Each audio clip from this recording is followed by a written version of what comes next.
another.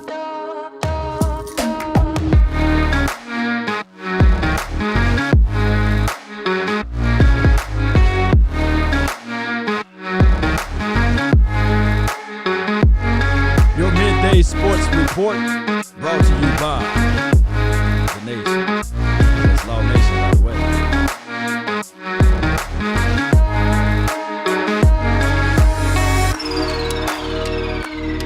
You build a plane while it's in the air. Appreciate you. Shout out to all of the HBOs, the SGs.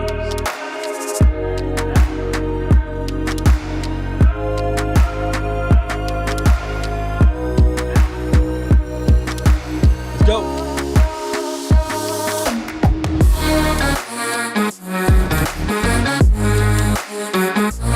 Notification squad.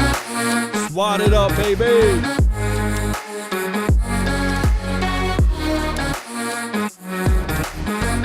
Come on, come on.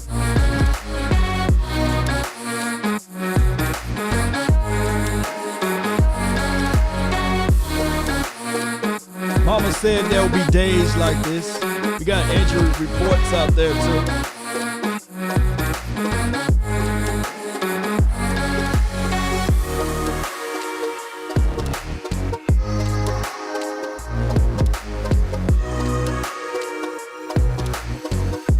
Last padded practice.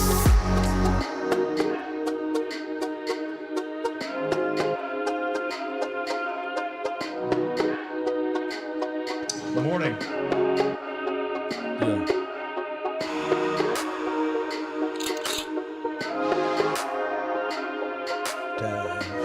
I want me some glory hole. Yeah.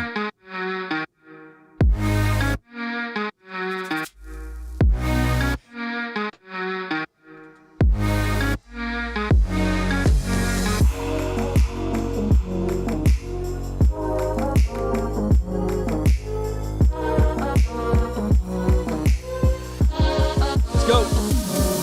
Be sure to hit that like button, baby, on your way in. Come on. Hey, go party like a Cowboys party. Yeah. Come on. All right, Nation. Really appreciate each and every last one of you all for jumping in and being part of the conversation. There is an injury report out there. Big La'el Collins is battling through a neck and shoulder type of injury. Shout out to John Machota. It's on his Twitter handle. We hope all is well. 707 drills will be out later on today for everybody to see. And what we want everybody to be healthy, of course. But neck problem is something crazy, Cowboy Nation. But here it is right here. When we look into it, it's one of those situations where we hope all is well, basically. And we see La'el Collins. I call him Big La'el Collins, by the way. And he left practice with the trainer for what it appears to be a neck and shoulder issue. Here's the thing. Two of the main points that we was looking at is backup tackles, right? And one thing that we don't want to see, regardless of the situation, of course, we want all of these players to be healthy. But show of hands, who would like to see Terrence Steele?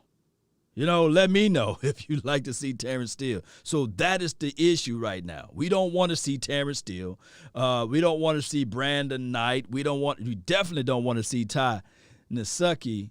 So La'el Collins, we hope all is well, and we hope that this is something that we can go find some Mississippi mud and rub all over it, and make sure everything is pretty good on that aspect of it. Because when we look into, like, this offensive line, the front five, so important. I can't stress this out enough, but that's the only unit that we don't look at it like an independent unit. Because if there's one if there's one weak link, then they all weak. Yeah. So we hope that this is something that maybe it's a stinger and it can go away. in due time, or just some little rest and just relax for what we got less than 22 days, or right at 22 days before the opener. That's enough time. That's enough time to get right. So he don't need to play this weekend. Even Dog sure don't need to play any other time. Get right. I would rather, hear me out, Cowboy Nation, I would rather have a 60% or a 50 to 60% La'el Collins than a 100% Terrence Steele. Show of hands of those who agree. And, let me know if you agree. And, I'd rather give me the 50 to 60% La'el. They can kick Connor Williams to the outside. This is these boys. Or, I'm glad you mentioned that. Better put Zach Martin and say, hey, man, hey. You slide Zach Martin out there and be like, all right, cool. You're going to be our tackle. Connor McGovern is going to be all right. Guard. Right? Tyler Biadasz, center. It's no time to play around with it, Cowboy Nation. It's no time to play around with it. Let me know if I'm lying. Look, would you rather just say, hey, if he's not 100%, or even if he's not 60 to 70% week one, and you got Zach Martin out there, say, Zach, I know we paying you as a guard, but man, we can't play around with this food now. No way. No way. Can't play around with it. Because I guarantee you, my bottom dollar, that JPP, he's looking at it like, y'all gonna put Terrence Steele in? Oh my goodness, I'm going to the Hall of Fame. You know what I'm saying? You don't want to play around with JP. And Barrett, the other kid, what's that kid name? What's his first name? Barrett, whatever his first name is. Sue. Vita Vea. Whatever that man's name. Oh, no. Praying for Collins, man. Yeah, shaking my head. Yeah, it totally. I was going to talk about another conversational piece, but man, this right here, is one of those things, because we can look at some of the highlights of Cap. They walking in, they had to do the emergency shut off because it was about to rain out here in Texas. Texas weather is kind of fickle and crazy itself. So there's Dak Prescott throwing the ball, running, doing his thing. And this is Osiris Mitchell. Yeah, he still got a puncher's chance at this. He going to have to ball out this weekend, Cowboy Nation. And, of course, that's 31 versus Noah Brown. And Noah Brown, I'm thinking that he's a shoe-in on this team, right? And, of course, you see that that's the other guy, the other Brown. But this Jarwin looking pretty good, by the way. So, and then, of course, that's Parson, so that's live today at camp, what have you. So we know that we want what's best for this team, Cowboy Nation. We want what's good for this team. But, however, we don't want to play casual with this situation, with this news update of La'el not being able to get out there on the field, Cowboy Nation. Yeah, he did look smooth, DMV. George, appreciate you. He did look smooth. What happened to Collins? This is from Jay Black. Shout out to you, Jay. Well, what happened to Collins was basically he's battling through a neck and shoulder situation. Now, he's able to walk around and get around. And we do know that neck injuries is a situation, whereas time and making sure that there's not nerve damage and these sorts of things, we know that he can shake and probably rub that off. But for precautionary reasons, he can set this one out. Or, hell, give him 2 or 3 days and you might see him with a neck roll on, right? Everybody get your roll on. Everybody get your roll on. Shout out to you, Edmund. So that's the battle cry for that one. Mike McCarthy. I didn't get a chance to listen to this full interview, And let me see what he had to say. I do know that there was some excerpt of him talking about Dak Prescott not practicing. Yeah, let me hear. David, please. Yeah, just if you could update us on Dak's status, what he'll do today. I mean, Dak's status is, I would guess, continue to classify it as limited. We'll just continue the throwing regiment and keep building up the volume. So he said limited in throwing regiments. Here's the thing, and I read a good comment from Jonah Hill. He says, neck ruin LVE. Certain positions require a different stance and technique. And as the offensive tackle, yeah, you're standing in a certain situation where you're not lunging, you're not leaning, you're not being the aggressor, dare I say, and tackling. You more so hand, move, disengage, redirect, and making sure that your lower body extremities, your kick slide is good, your cadence is great. And, yeah, you still have to have your body on a swivel or what have you, but I don't think that is much more than a situation like a linebacker who's on the go, got to fight through the trash, and then still make plays to hit. Now, I'm not trying to sneeze at any neck injury because we know that it could be a pinched nerve. It could be so many factors. But I believe that he can play with a neck roll if push comes to shove, if it's just something that need to be heavily supported. Did y'all help me out, Cowboy Nation?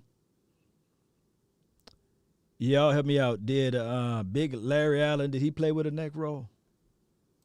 So at this point, with this being the last padded practice, is it fair to say he won't play?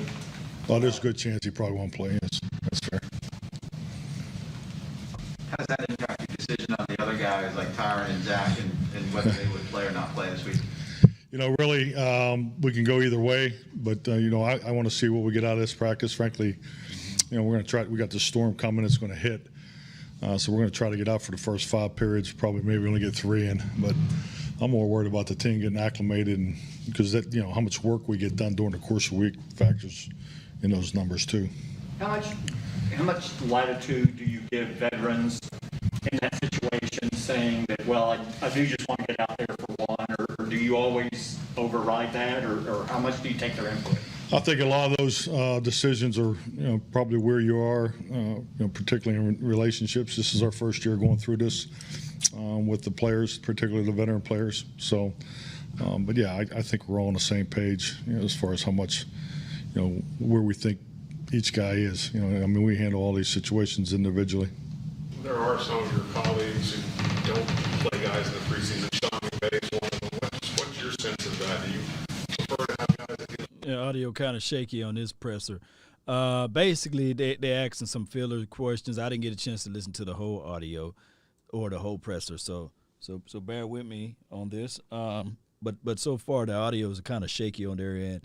So just going to give you guys my thoughts of everything about Mike McCarthy. Then we'll slide over to the Dan Quinn conversation. My thing is, Cowboy Nation, he said it's his first year getting acclimated. And, of course, last season we didn't get a chance to see all of these guys work together. Now, my biggest reservation would be not just the fact that Lyle Collins is dealing with this neck-shoulder situation, but the biggest reservation would be to me, Cowboy Nation, would be the mindset of Dak Prescott. I know throwing the ball on 7-7, the release of the ball and these sorts of things are pretty good, but can he take a hit? Can he get back up? Will we be ready to see 4 go through his progressions and reads? How much rust will it be? Throwing 7-on-7, 11s-on-11 is pretty good. Last night we did a show, me, Big Game James, Boss Cowboy, the Minister of Defense, Barry Church. He was on the show in the OC. He was in observation mode. We was talking about those things. And Big Game James brought up a brilliant point. The last time he saw Dak Prescott on 11-on-11, there was 3 interceptions. And it's not to sully or denigrate Dak Prescott because that's what practice is supposed to be about. Squeezing balls in tight windows, seeing if you can go through your reads quicker, seeing if you trust what you see off the top of the route from receivers and these sorts of things, right? So now we have to sit back and say, all right, cool.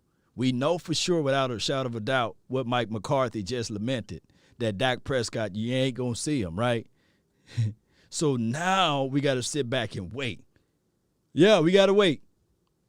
We got two things. Well, we got a few things that's working in our favor. We got a few of them. What are they, Law? Because I know that the fire and brimstone is coming. You know, us versus them, we know how that thing goes, right? In my previous video, I was telling everybody, mama, uncle, cousin, that was able to listen, just listen, that not only we got to face against the Buccaneers, we got to face the 2021 NFL refs.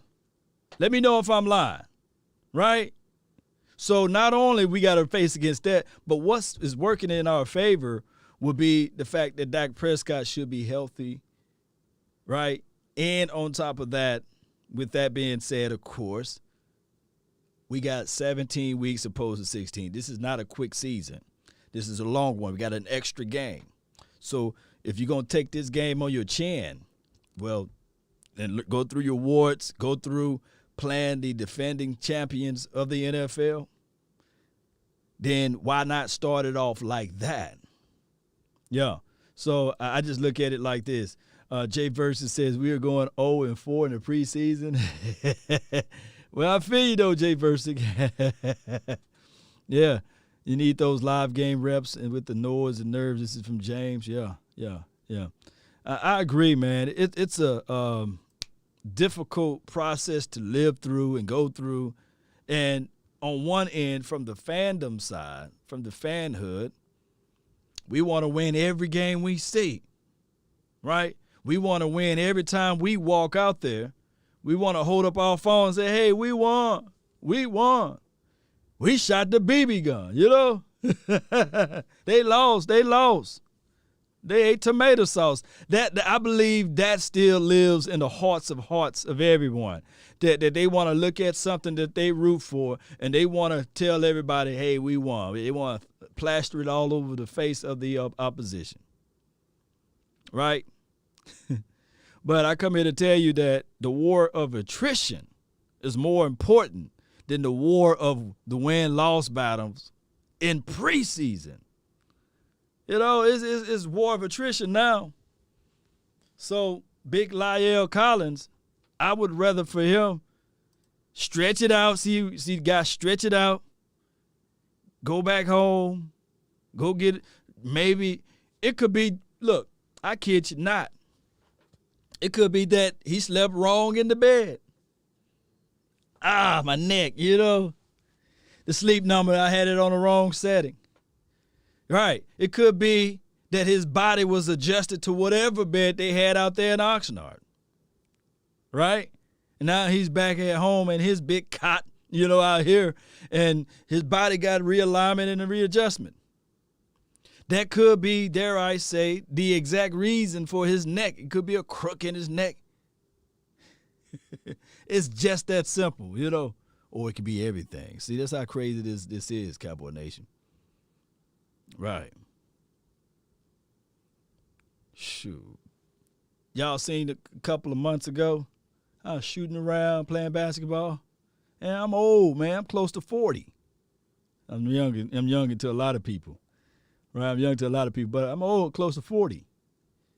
Shoot, we used to play 4 or 5 games back to back, playing till the street light cut on, or till the horse flies, where I'm from, until the horse flies come out. All day, sun come up, we balling. And then the sun drops down, or when the horse flies come out, shoot, we running back inside. Wake back up, do the same thing, repeat, recycling that thing. But now, shoot, we play about 1 or 2 games, I'm done for a couple of days. So sometimes Father Time is undefeated too, so it could be just that. That is right. Somebody who can agree with me. Jim Laws, a chiropractor, will fix that really fast. Yeah. Laws 39 and 11.5 months. Yeah. Shout out to you, JR. Yeah. You're almost 52. Yeah. But Jesse, when you was 25, boy. I heard you were trouble out there, man. You're terrible. You're terrible with everything, huh? You're making it hard for everybody, right? You can't do what half of you doing now. But I'm just saying, I'm just joking though. But you might get still ball at 52. But when you were 25, when you about around Lyell age, boy, you wake up and shake it off and keep it moving. Yeah. I think it's where you are as a football team. I think you got to trust your training process. I'm a huge believer in, this process starts back in April. It doesn't start once you get to training camp. There's a reason why we practice. There's a reason why we want everybody here and meet and, all those things. So it's like I said, you look at it's a team decision. I know there's some people have a general philosophy, don't play guys in the preseason. I've never done that. But I think as you tend to grow with the team and you're around, right. I'm just going back through my career, being in one place for 13 years, it's obviously was a lot different in years 1 through 4 than it was 9 through 13. So I think that's all part of the decision making. You look at cornerbacks a little differently because of the pounding they take. Say it again. I didn't hear the first part. Cornerbacks a little differently because of the pounding they take that maybe, like in Zeke's instance, he might not play. Did you say the quarterbacks? Running backs. Running backs? Yeah. Definitely. I think if you look at Zeke's, full body of work, you have to take that into account. History would definitely support those decisions. The volume of a runner in this league, right. The number of hits that they take. Yeah, that's definitely all noted. I know at the start of training camp, you stressed that you wanted Dak to get some time in the preseason. Clearly, injuries changed that. But any concern about the offense and Dak not really being able to be on the field together before the start of the season? Well, I think you have to point to your practice environment there. But, yeah, I think if things don't go the way it's happened, I've experienced it. Offense started slow. Quarterback didn't take any live reps. Criticism was applied. That's all, to me, that's all part of the process of, that's our business. It doesn't matter if he played or didn't play in the preseason. If it doesn't go well early, criticism's going to come. But at the end of the day, I trust the practice process. I really do. I think, I've been in the league a while. I've worked in other organizations. We do things the right way. The tempo of how we practice, the cadence variations, and the emphasis and the game situations. So, I feel really good about what we're able to get done in this environment as opposed to relying on the preseason games. I always felt the preseason games were primarily for the development of your young players. Not bad at all. One of the things that Coach was talking about is that, in so many words, he just didn't say it, trust the process, but that's what he's talking about. He's been around different organizations, and of course, you want to utilize the preseason game in those ways. You want to be able to utilize the preseason game in ways where you can say to yourself, all right, cool, we want to get this out of a player, we want to get that out of a player, we want to know and understand what we can get out of this player in this situation. Yeah, we can look at it like that, but however, when we think about the bigger picture with the situation with Dak Prescott and as well as the front five, the offensive line, we got to figure this thing out. These guys got to be healthy. Let's see, and let me jump back over here. Give me 1 second, Cowboy Nation. Let me do this right quick. It seems as if, though, they are already doing another presser. Give me 1 second, and we're going to click this one right quick. Let them talk. I do know this is our first year going through the training camp. I think ideally, if everybody was healthy and everything went smooth, we may have gone to a more traditional, play 10, 15 plays in the first game, played a quarter in the second game, played the first half in the third game. I mean, those things were all discussed, but camp doesn't always go the way you like it to go. Mike, could you update us on the status with the kid coming in for a workout? Has that already taken place, and do you expect a roster move? Yes, yeah, it's in process. So when we get finalized, obviously we'll get that to you. So, and there will be a roster move. Last preseason game has always been on a Thursday, and we play whenever. Wish it still was. if you can get that changed. Yeah. Okay, so now this is a little different. You guys are different than the rest of the league because now you play on the Thursday after a Sunday. Yeah. But does any of that change anything, having a little more to the 2-week side of things than in the past? Well, this is obviously the first year. I was, I get my political correct verbiage here in line. I was expecting more out of the free week than actually is available. So, because, there's a mandatory number of days off. So I like it. I like the fact that you have 2 weeks to get ready for the first game. I'm definitely in favor of it. But coming out of a Sunday preseason game, as opposed to hopefully a Friday, Saturday, and then going into the Thursday game, which, there's, you're not going to have the same amount of time as your opponent. So, I mean, it's, those are things that are stating the obvious. But, you'd like to have the same amount of time playing in that early game that the other teams do. How did Amari fare in his first practice fully back on Monday? Amari came out clean, which is good, and this will be a big step for him today. He'll take a little more. So, so far so good. Very pleased with the work he had. You talked yesterday about how sometimes his personality and being an introvert can be misconstrued for not having the fire. What have you learned about his personality since you got here, and how you, I guess, assess guys' reactions differently on expectations? I think it's like that with everybody. So I think we're all different. I think sometimes it takes longer to get to know certain guys. So, I think at the end of the day, I mean, he's, very cerebral. He's really into his craft, and I think what he's done, through this injury, it would be definitely the best thing for him moving forward. His weight's down. Not that it was an issue, but, I think this training and going through this will definitely help him in the long term. Is he different personality-wise than other receivers you've been around? Obviously, you're around Joe Horn and guys like that. Well, he's not Joe Horn. I think we can all recognize that. He doesn't carry a cell phone underneath the telephone, or not a telephone. Well, enough of that. But we're all different. Yeah. So I mean, I get it. So, but in the day, he's very gifted, and it's great to see him back out there. Back to the kicker for a second. Zerline, back to the kicker. Yeah. Is Zerline on target? Or Yes. Yeah. Zerline's on target. Yes. We have Hunter's having an issue, and when we get that finalized, we'll get that to you. Okay. You mentioned him. Yeah. If Hunter have an issue, it's because y'all utilize the dude too much, man. Let that dude be a punt kicker and go out there and grab another kicker. But they went and picked up somebody, I heard, from the CFL to kick kicks. I agree with, I think some people are commenting, like, put the ball in the belly of Ezekiel Elliott. Yeah, that's the best way to resolve most of the quarterback rust issues. That would be a great philosophy, is to go back to a balanced approach, or go back to an approach whereas you're leaning more on the aspect of, okay, we putting the ball in the belly of 2-1, and then when 2-1 get all tired and these sorts of things, we'll put the ball in the belly of 2-0.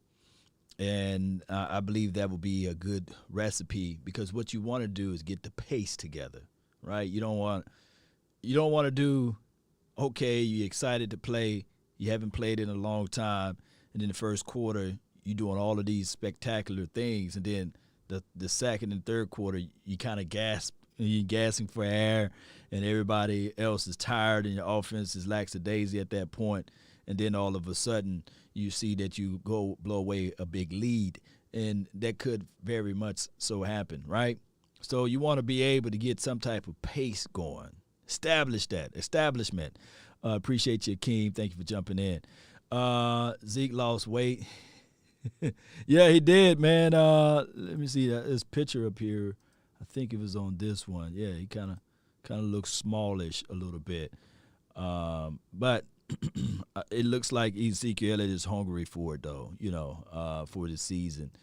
And back to the conversation with La'el Collins. Like we said before, it could just be something that he needed to rest on, maybe change his sleep number adjustment. Another news is Maurice Kennedy. He had a team high of 5 interceptions in training camp this year. This is what reported from John Machota. Be sure to check out his Twitter page. and he said that Trayvon Diggs have an ongoing competition to see who get the most picks. So that is a good, healthy type of quote-unquote competition, iron sharpen iron type of stuff. So these boys, man, been balling out. Now, we had Barry Church on the show the other day, well, yesterday, basically. The minister of defense, number 42, the hard hitter, the player lounge himself. Shout out to Big Game James for going out there and communicating with him to bring him on the show, what have you. One of the things that brought out, we don't ask those powder fluff type of conversation. We asked him the real deal. So at the end, James was like, hey, let's be real. Take the politics out of it, Who do you see as a starter? Do you see, basically, I'm paraphrasing, Anthony Brown out there? Should he be out there? And then he went into the detailings of, basically, in so many words, not no, but H-E-L-L, no, right? And also, how this thing normally works is that week one, if we see this lineup, write this down. If we see this lineup, be sure that we're going to be flipping some tables over because we're going to be mad. But if we see this lineup, we're going to be looking at it, come on, man, y'all need to remove this stuff now. Come on.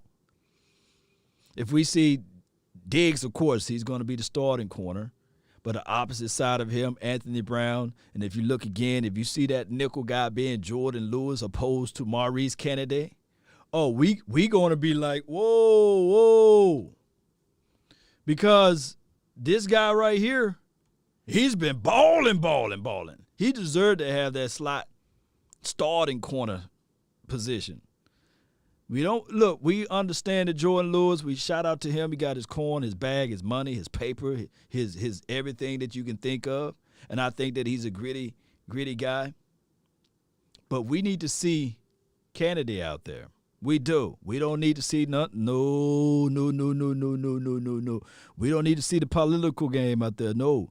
Because we need to see guys that's going to come out there, make plays, jump routes, force the opposition to think twice before they throw that ball. Because even Kennedy, he's 6'1" or what, 6'1"?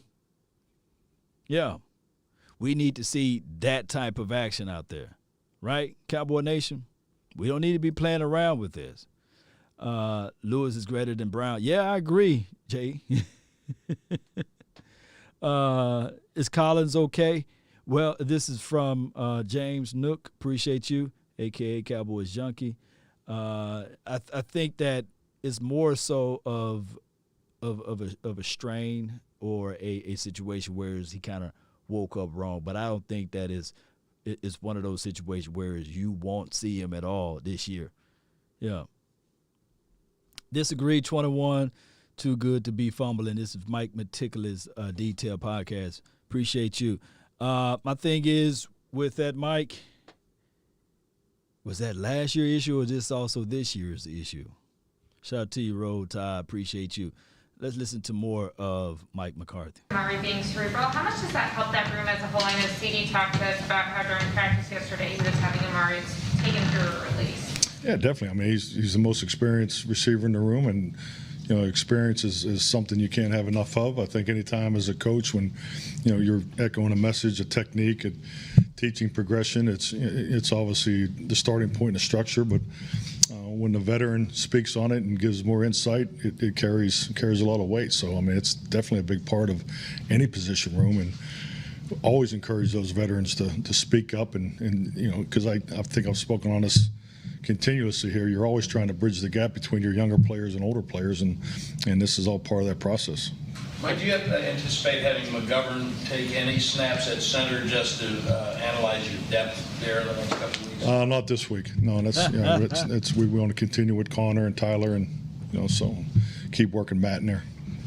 Your F last year line from Hard Knocks, that's probably going to be one of the enduring sound bites. I know you guys as coaches and players live in the world of last year's, this year's. Is that any kind of a rallying cry, though, a little bit different, just based on the way last year went as you guys go into this? I apologize. I didn't hear the first part of the question. F. All right, they ain't really talking about anything, Mike.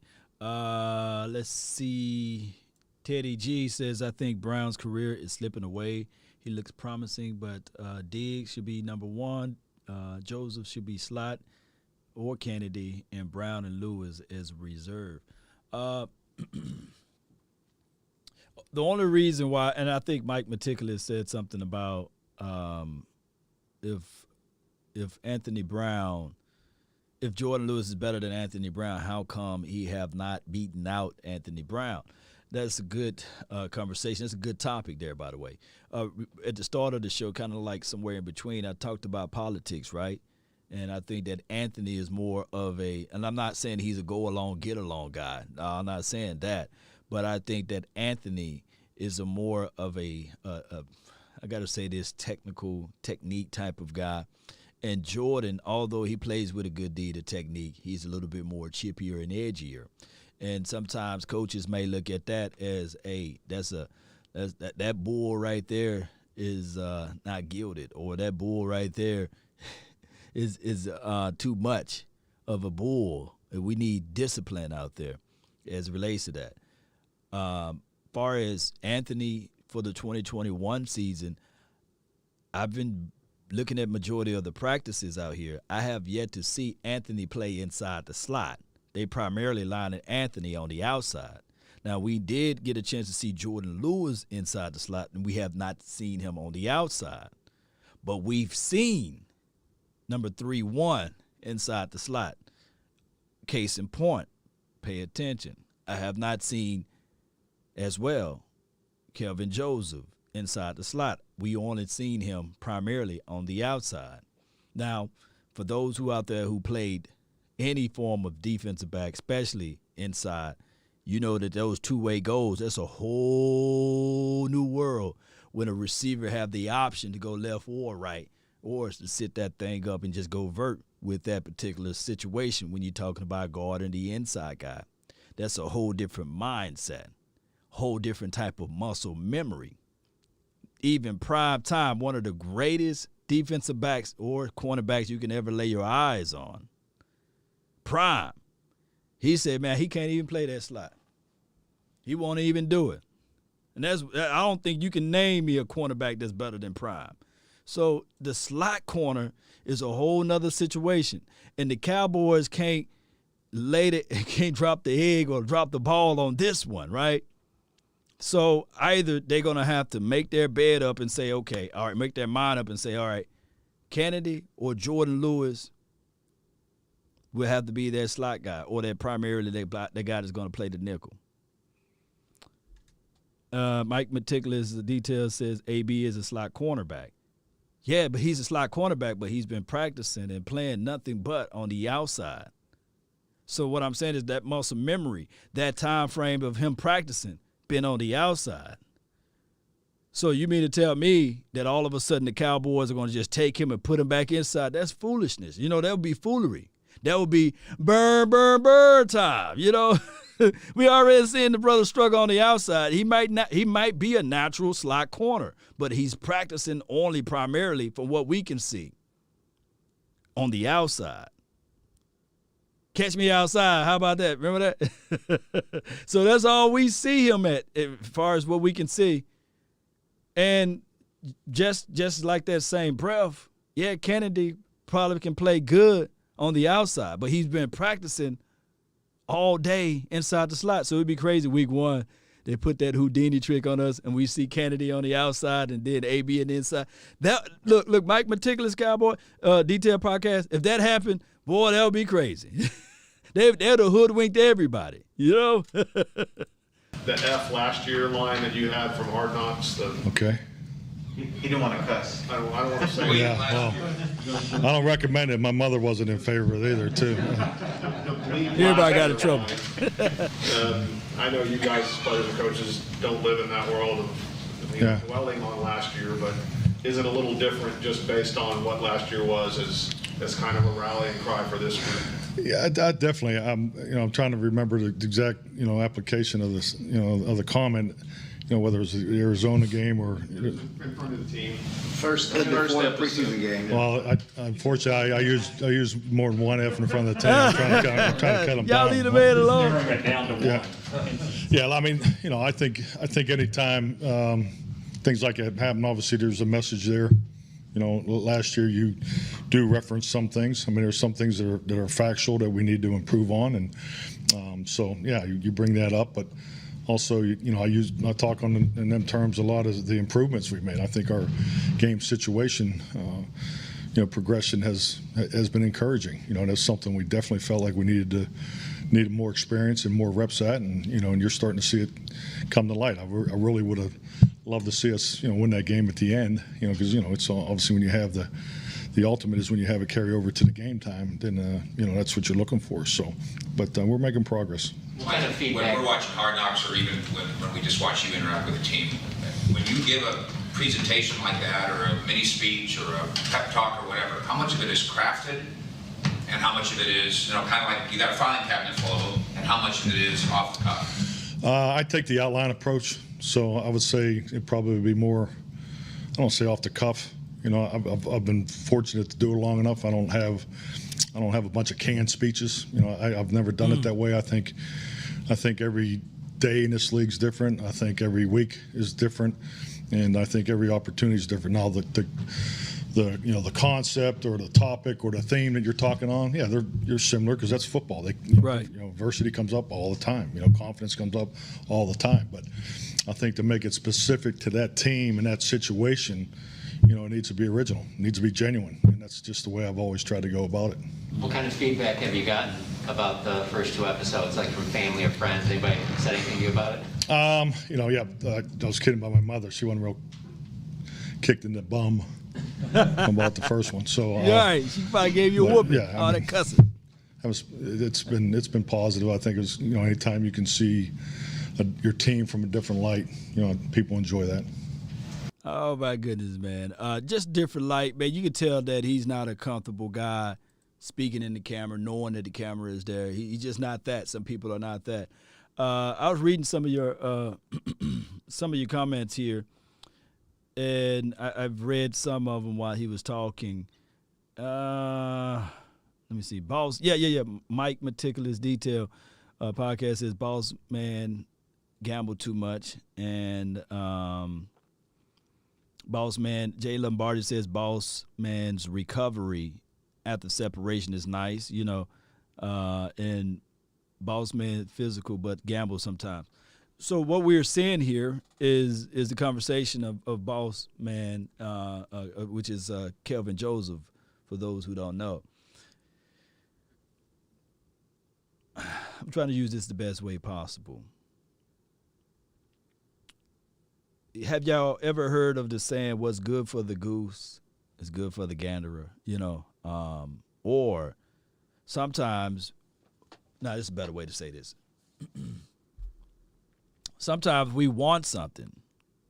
We want it so bad, but we will sully or denigrate the things that we don't have. I think it was a saying that says, do not spoil what you have by desiring the things that you don't have, because at one point in time, the thing that you do have was something that you dreamed for, longed for, and that goes a long way, because we want a cornerback who's aggressive, chippy, who got an edge to himself, and on top of that, they can take the ball away and get into the face of the opposition. Nobody to lay you down and say, hey, did you have a nice sleep, or help you up after every play. You want that edginess. You want that person, like the ladies, they used to say they want a roughneck, right? They want somebody like a thug, but with thugs, you get thugs type of stuff, Like, all of a sudden your purse is gone and your credit card is all spent up. And he said, well, baby, I got you, next time. You just left your purse around. I thought that was meant for me. Or just like what Baby Boy said, girl, I lie to you because I care about your feelings. These other girls I'm messing around with, they don't mean nothing to me, right? So sometimes they want those type of things. They want that thug life. You know what I'm saying? Nice guys finish last.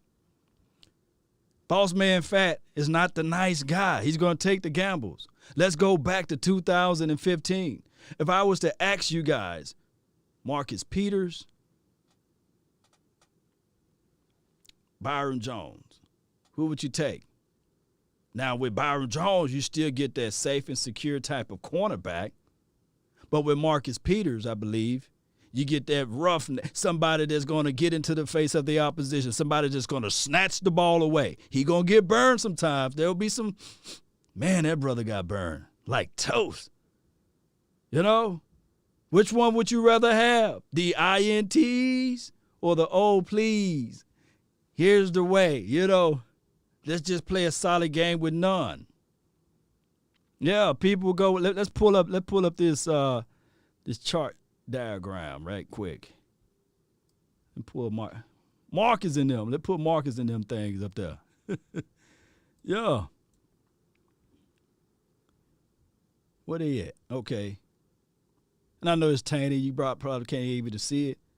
2015, 8 interceptions. The following year, 6 interceptions. 17, 5 interceptions. 3 and 18. 2018, 5. Then they got these asterisks, but 2, 3, and 4. That's a total of 31 interceptions. That's more, I bet you, if you pull up the Dallas Cowboys interceptions since 2015, it's going to be close to that number. Believe it or not. But we can't get that type of production out of a Byron Jones type of defensive back. Now, is Byron Jones a good defensive back? Yeah, he's a good one. Yeah, let's pull up Byron Jones. Let's pull up Byron Jones. Yeah, shout out to Byron Jones, man. He was a good guy. Real cool brother, you know. Let's go all the way down.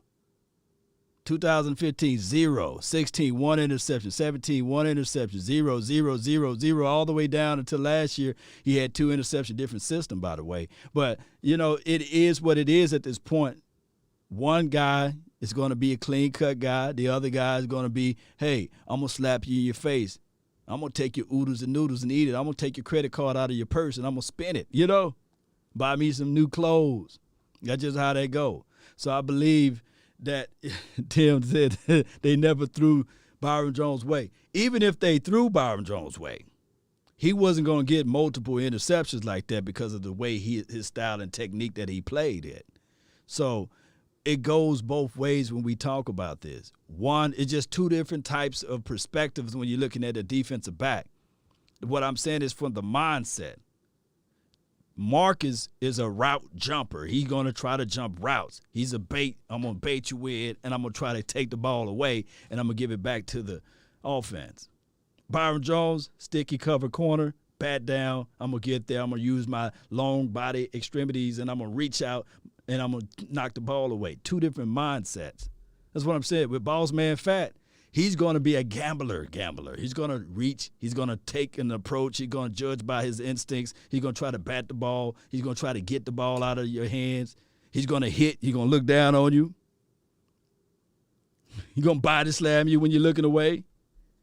I've seen somebody say, hey, he don't tackle well, Law. Excuse me. Go watch his college tape.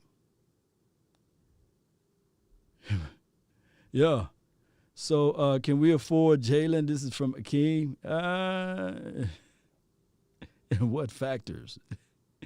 All right, so there was an interview earlier on 1310 The Ticket. They was talking in the realms of Coach Danny Quinn. Is he overhyped? Is he just right? Is he this? Is he that? We're listening to them right now. Let's see what he had to say. I mentioned a couple of months ago, I was sold. I think this defense will be so much better this year. Will they be a top 10 defense? Doubtful. Will they? All right, before I play this episode all the way, are you guys sold on Dan Quinn? It's the easy answer. It's a simple yes or no. Are you sold on Dan Quinn? Now, for those that's in the middle, I can give you that. Just put maybe. But yes or no, are you sold on Dan Quinn? I'm going to see how many yeses we go before we play this excerpt right here. Shout out to 1310 The Ticket. Yeah, I see a lot of yes. Steve Long says maybe. Yeah. Quinn 316. Yes. Yeah. Absolutely. James said absolutely. Every time I hear absolutely, I think of Ed Too Tall, All right, so there's enough yeses in here. Yeah. Who sold now another conversational piece right here. Who sold on this Cowboys team being a top 10 defense? Because Barry Church, he said that, hey, he see this team being a top 10 defense. Not 11, not 12, not 13, not 14, not 15, top 10. If you sold on Dan Quinn getting these boys to be in a top 10 defense, this is a whole nother conversation. Is this Dallas Cowboys team, the 2021 team, a top 10 defense? This is a simple yes or no. And then if you could put it maybe if you want to be. Yeah. Show of hands, because we want to do this now. We don't want to wait until like October and say, hey, I told you, Law, I don't want them. That's why I keep the comments to the side. Yeah. Not quite yet. Okay. Yeah. Okay. Yeah. Okay. I love y'all. Oh, I love y'all so much, man. Oh, man, y'all just don't know how I love y'all. Oh, how I love y'all. Oh, I love y'all. Come on. And I mentioned a couple of months ago, I was sold. I think this defense will be so much better this year. Will they be a top 10 defense? Doubtful. Will they remind us of the 90s Cowboys or 70s Cowboys? I don't think so, but I think they'll take a big step forward from where they were last year. And a lot of it has to do with the fact that they are going to have as many as 15 new players on this defense, and they've invested free agent money, a number 1 draft pick in Micah Parsons. And I think you're going to see a big step forward. Jeremy Fowler of ESPN wrote, every team is optimistic in August, but the Cowboys' giddiness overflows. There's a sense of relief here, as in a feeling of this is what we're supposed to be. And it centers around Dan Quinn. And number 1, what is it about defensive coordinators? They always feel like they have to be the ones who have the T-shirt or sweatshirt that doesn't quite fit right and have the backward hat. In the meantime, the offensive coordinator is very neatly dressed. And I don't know if that's because they're usually a former quarterback or something like that. Is that because offense is about precision and I guess defense is about get after it? Yeah. And maybe you're talking about former linebackers here and defensive linemen, and they kind of embrace that whole persona. But Dan Quinn kind of does that. He has the fatigues, he'll wear those, and the hat backward. And you'll see him a lot tonight, I would imagine, if they continue that theme that they did in episode 1. And I don't know if I totally buy into the savior coach, that a coach can come in and just change everything. But we've seen it before, from the head coaching position to the coordinator position. I really don't think Dan Quinn's being overhyped. I think he is going to make them at least decent on defense. I think some things will be dramatically improved, like, well, as we said yesterday, just lining up right, forcing turnovers, pressuring the quarterback. I think you'll see that this year. No doubt, man. Great excerpt right there. Lining up right, formation, being in the right spot, making sure that everybody reading their keys, and then just the fundamental part of the defense collectively speaking. This is what we're hoping. Oh, my goodness. Good stuff. The Cowboys defense. I don't think it's going to be perfect, and I don't think this team's going to make some sort of big Super Bowl march or anything like that. But I do think you'll see something that vaguely resembles defense, and we haven't seen that consistently around here for a while. There's no doubt a new coach can make a difference, no doubt about it. But to me, the bottom line is players. Like what Barry always used to say, it's not the coaches, it's players. Run the same damn 3 plays. And while I think Quinn has injected some life into this defense, spark, maybe direction, I still look at the starters. And how many starters on the Cowboys defense would a team like Tampa Bay or the Rams or some really good defense, would they raid? Would they come and get? And I can come up with maybe 3. DeMarcus Lawrence, maybe Micah Parsons, and Trayvon Diggs. Yeah, I think that's legit. I can't come up with any others.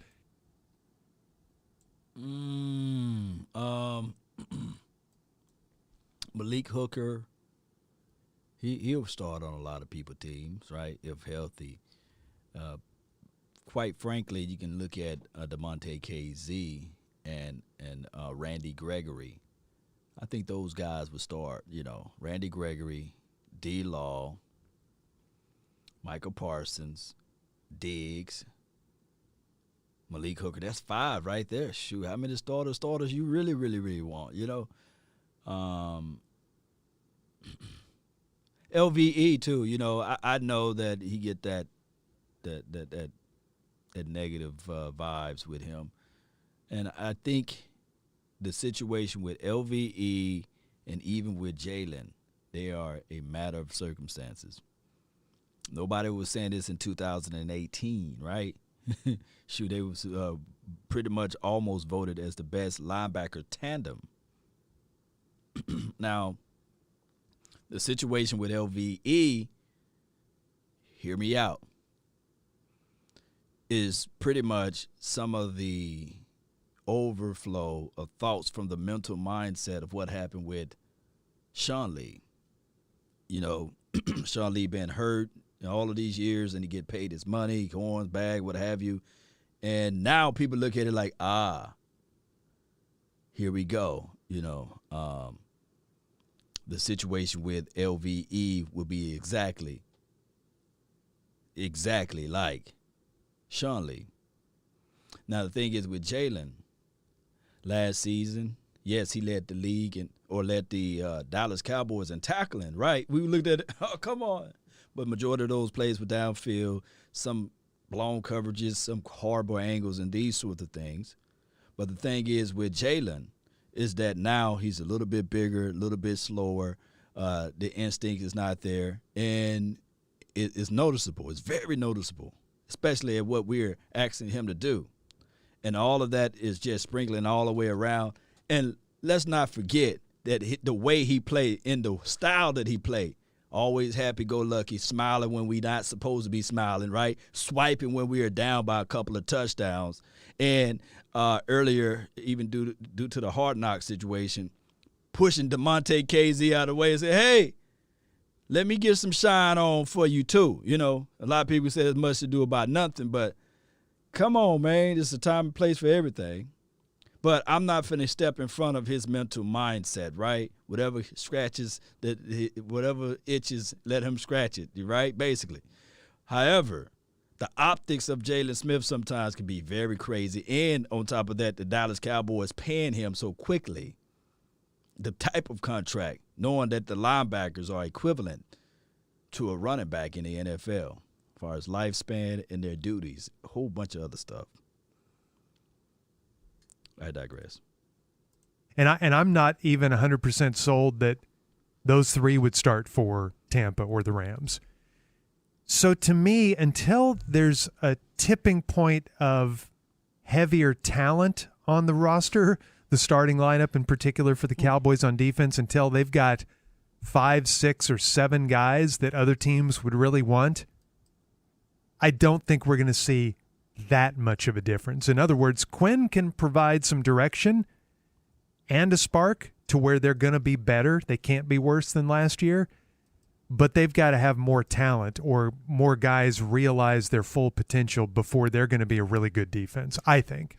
Yeah, I think by the end of this year, I think it'd be a big step forward, though, if you just say, yeah, the defense was decent. They were pretty good. I'm not even willing to say they would be good yet. And who knows? Let's see what we're seeing at the end of the year about guys like Keanu Neal. I don't think he's an all-pro or a Pro Bowl player, but he knows Quinn's system, and already he looks like he's making an impact. I mean, he stands out in practice. He's stood out here in these first couple of preseason games. So, Kazee is another one that he brought with him from Atlanta. And if you go back, and that kind of speaks to your point, when he had the Legion of Boom in Seattle, that was a defense that the parts were already pretty much in place, and then he got there, and he was on that Super Bowl ride for him when they were champions, and then when they were a runner-up. But that's what got him the Atlanta job. And if you looked at the Falcons last year, they were in shambles at 0-5, and he got fired, and their defense allowed the Cowboys to score like crazy in the fourth quarter in the watermelon kick game of last year. So, he didn't look like the defensive genius. But then again, he was not the sole defensive coordinator anymore. That was him as a head coach's role. Facts. I don't know if this helps just sell him or if this is more just hype, because it may sound really familiar to Cowboy fans. But after he got fired last year, apparently he went through a 3-month reevaluation. Here we go. Did he have a barn? Doesn't say that he had a barn, but he did question everything, like what he has done, all of his fundamentals, his beliefs as a defensive coordinator. Oh, wow. He stripped them down. He put all sorts of defensive cut-ups from 7 years worth and reevaluated everything. Here's what I would say, though, to what you were just talking about, his track record and what he did in Right. Seattle. Right. To my point about having talent, his personnel in Seattle, in the secondary, Cam Chancellor, Earl Thomas, Richard Sherman, and Byron Maxwell. Mm-hmm. The linebackers were Bruce Irvin, Bobby Wagner, and K.J. Wright. He had Tony McDaniel up front. Big boy. They had Michael Bennett. Yeah. They had an embarrassment of riches on defense. So was that Dan Maybang, Quinn too. Big Maybang. getting all of that out of them? I'm sure he played a role. No doubt he played a role. All right, so let's pause it right quick for this. I'm going to ask y'all, man, let's switch the subject a little bit right quick. Is Phil Jackson a good coach, great coach, or is it a matter of circumstances that he had Michael Jordan and Kobe? Who is Phil Jackson with the triangle offense without those two boys? And Shaq, I forgot, they can't leave Shaq out. Yeah. So let's just call it out. Coaches sometimes can elevate. Sometimes coaches can elevate good talent to make it great talent. Sometimes coaches can look at good talent and then elevate that to great talent, and then all of a sudden, hey, that's some great talented team, and then Ho Grant, you can't leave him out on that Bulls team. It's Scottie Pippen, all of those boys. Yeah, but sometimes, hear me out, with that same talent, with all of those riches and wealth, sometimes coaches are not able to handle that much talent. Sometimes they are not able to look into this situation and say, all right, cool. We are able to magnify the skill sets. Case example, good point right here. Barry Switzer, you know what I'm saying? It's no shape, form, or fashion, or even thoughts of my mind that if the situation was reversed, like Barry Switzer was the Cowboys coach in 1987, 88, 89, what have you, 89, that we would have been on this type of run in the 90s. And we still talking about the 90s, huh? Sometimes you got, Mr. Exxon says Phil got it done. Right? And then you got it's coaching, and then it's talented players with the ability to listen in to what you got to say. That goes a long way. So just like we look at Richard Sherman, Nashawn Wright can be that Richard Sherman. Was Richard Sherman an early round draft pick? Was Brandon Maxwell, what's it, Max Byron Maxwell, whatever his name is. They had the other guy that they left his name out, Browner or something like that. They left his name out, right? These guys wasn't early draft picks. I digress. Did those players make Dan Quinn more than Dan Quinn made those players? Because that's an exceptional list of defensive talent that doesn't – this Cowboys roster is not even in the same zip code. That's good. That's a good follow-up. So did the players make Dan Quinn? Browner, appreciate you, Collier. Appreciate you, man. Brandon Browner, man, y'all appreciate y'all. Y'all got some beautiful recall, man. Y'all smart and brilliant. And I'm not saying that Nashawn is Richard Sherman. No, I'm not putting that in the same room. But now, Nashawn, he got everything to do. Nothing else to do but listen to Dan Quinn. Because Dan Quinn can go back into his resources and say, hey, this is what I taught such and such. Without Dan Quinn, he don't have that ability to go back into that mindset to say, this is what I did when I coached him up. Browner was on PEDs. That's a big boy. They played some bully ball over there. You're right. Mickey says he was on those PEDs. I thought they was on that Adderall, whatever that thing is, to keep your mind always going. They was on that too. Yeah. Come on, AI, wake up. No, they're not. And I think he realizes that and probably has his own expectations of knowing that he can't expect them to do some of the things that they did in Seattle. But I think that's where it really comes in as where a coach can make a big difference, though. Okay, well, I don't have that type of talent, so appreciate you, Mr. Let me find different ways here in 2021, and I think it's probably changed. It keeps evolving in the NFL of what you have to do and what you have to cover. And as he said, he's been a long-time 4-3 guy. You'll see more 3-4 elements to the Cowboys defense this year. They'll line up differently, and he said it won't be just the same thing that we've been running before. The package is truly, totally new, what he's doing now. I can't wait to see it. And I think there's going to be times where you're going to say, wow, the defense really won that game for him. They made some plays. Maybe it's a turnover, or maybe someone gets loose and gets a key sack when it's a third down in the fourth quarter. I just think it really does. It is a big deal who your coordinators are, because as you talk about talent, yes, some teams have more than others, but we see in this league, boy, it's really, really even. There's not much that separates, as we've said many times, 8 wins from 11 wins. Facts. Yeah, I agree with that, and I guess it depends on what your bar is for the Cowboys this year. If your bar is 9 wins, which this would be in the 17-game season, and over 500, a winning record, 9-8, then I think he can make a difference. I think he can make a difference regardless. But in terms of how good this team can be, the defense has to be really, really good. If your bar is NFC Championship game, I don't think they have the talent on defense, no matter what Dan Quinn does. I disagree. I absolutely disagree. The NFL is a fickle process. Nobody saw the 2007, and I hate to use them as an example, New York Giants winning the Super Bowl.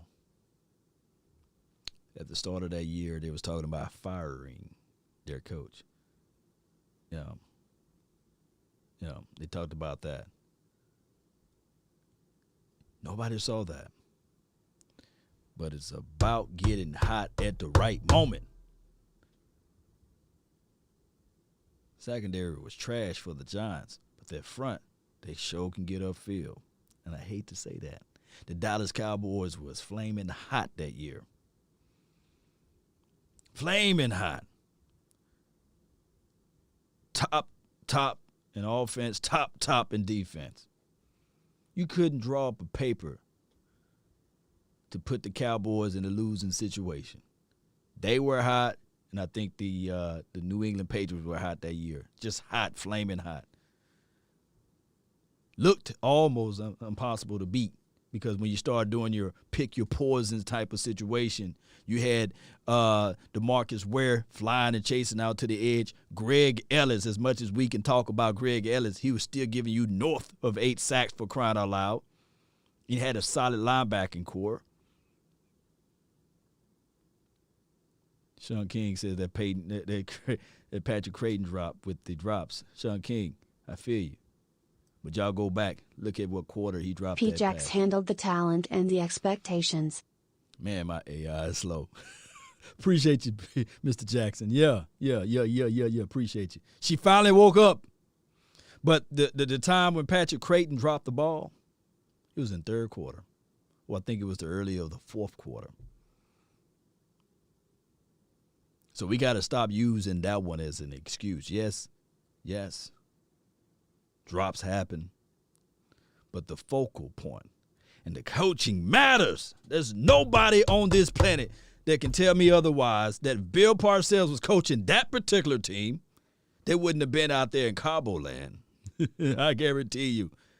They wouldn't have been out there. Or even if Jimmy Johnson was coaching that team.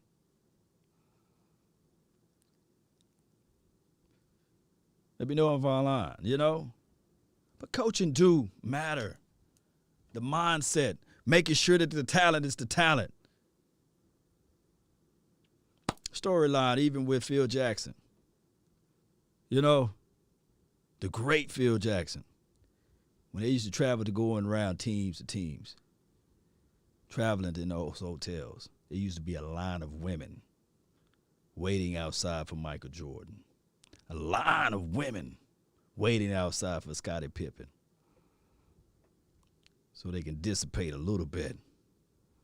But those boys were so focused on winning, they'll send the women to their opposing teams. Hi. You know what I'm saying? I'm Kiki. I'm Ashaniqua. They sent Ashaniqua and Kiki over to the opposing players' team.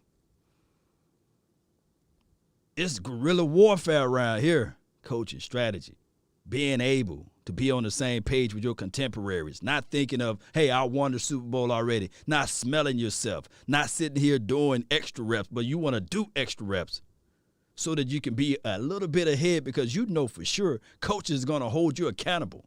Each one teach one. That stuff ain't new. So if Dan Quinn can get these boys together and form that unity, oh my goodness. And all he got to do is say, hey, this is what I was able to do in this particular locker room. Think about this, Cowboy Nation. We know now that those boys that had their heads screwed on right. Richard Sherman trying to break down doors. Earl Thomas jumping through windows. You know? Brandon Browner did something crazy. Them boys were just notorious. Kind of like the baby version of our 90 Cowboys a little bit, right? Shout out to you, Cam. Appreciate you. Cam, I don't think they have the talent on defense for him to make that much of a difference. Now, I think he can make a difference in making this defense respectable and good enough to win 9 games and the division. I don't think that's too high a bar. But if you're the Jones clan and your bar is Super Bowl or NFC Championship that should be game, the bar. Then I don't think Dan Quinn can work that magic with this roster. Probably not. But, boy, I think you get to double-digit wins, win the division, have the semblance of what looks like a defense out there. I don't think this is going – what number would we be up to if this was Doomsday? Doomsday 4? Don't mention Between Doomsday. early 70s, late 70s, early 90s, and then this would be the 4th edition of Doomsday? I guess so, although I don't really recall the early 90s Cowboys defense being referred to as Doomsday very often. No, it was just They were great. Yeah, really good defense. Yeah, the early 90s defense were considered the underdogs or was overlooked, and the coaching staff utilized that one. Jimmy, I know for sure. What year it was? Y'all help me out. I know y'all got some wonderful recall. Nobody was selected to the Pro Bowl. They didn't go on Twitter. They didn't have that during that time frame to beg for people to vote for them, by the way. But they used that as their weapon. What year was that, Cowboy Nation? Y'all help me out. Nobody was voted into the Pro Bowl on the defensive side, and they was like, okay, we used that. Yeah, they didn't care. They didn't care about that. I know y'all know it. Oh, I know it. 1310 the ticket, Brian Bradford. I think this is the Muser. 1310 the ticket. It wasn't 2017. Nobody. No, I'm talking about in the 90s. Was it 91 for sure? Nobody.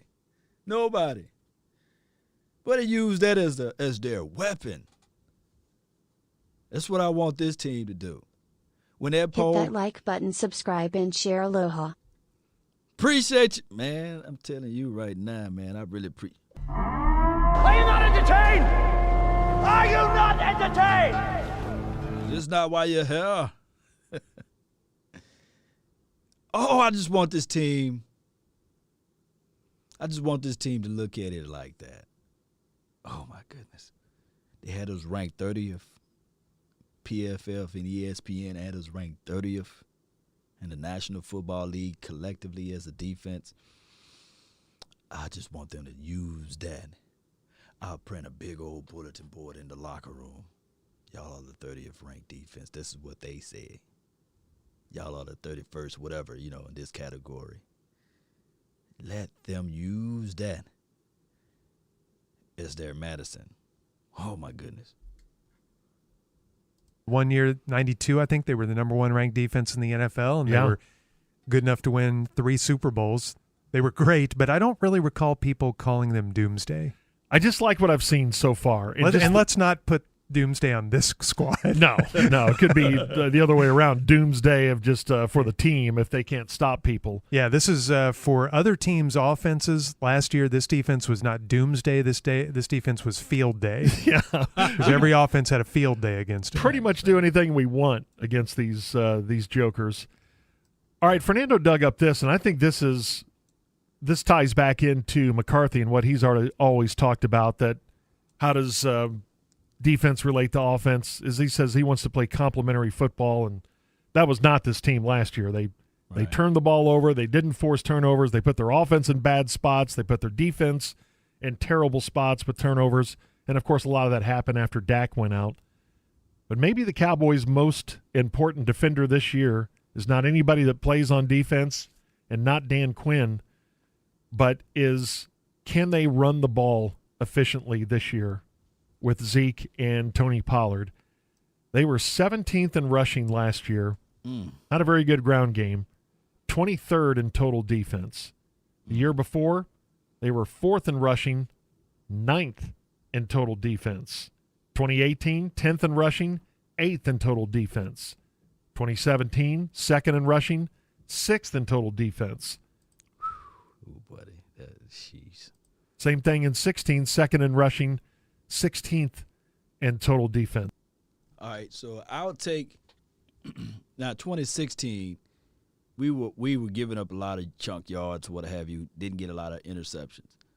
But if we can take that philosophy and that approach for the 2021 season, now keep in mind we did have a better philosophy of thinking as it relates to that offensive front 5, offensive line coach or what have you. I think he's over there at the was he still here? Was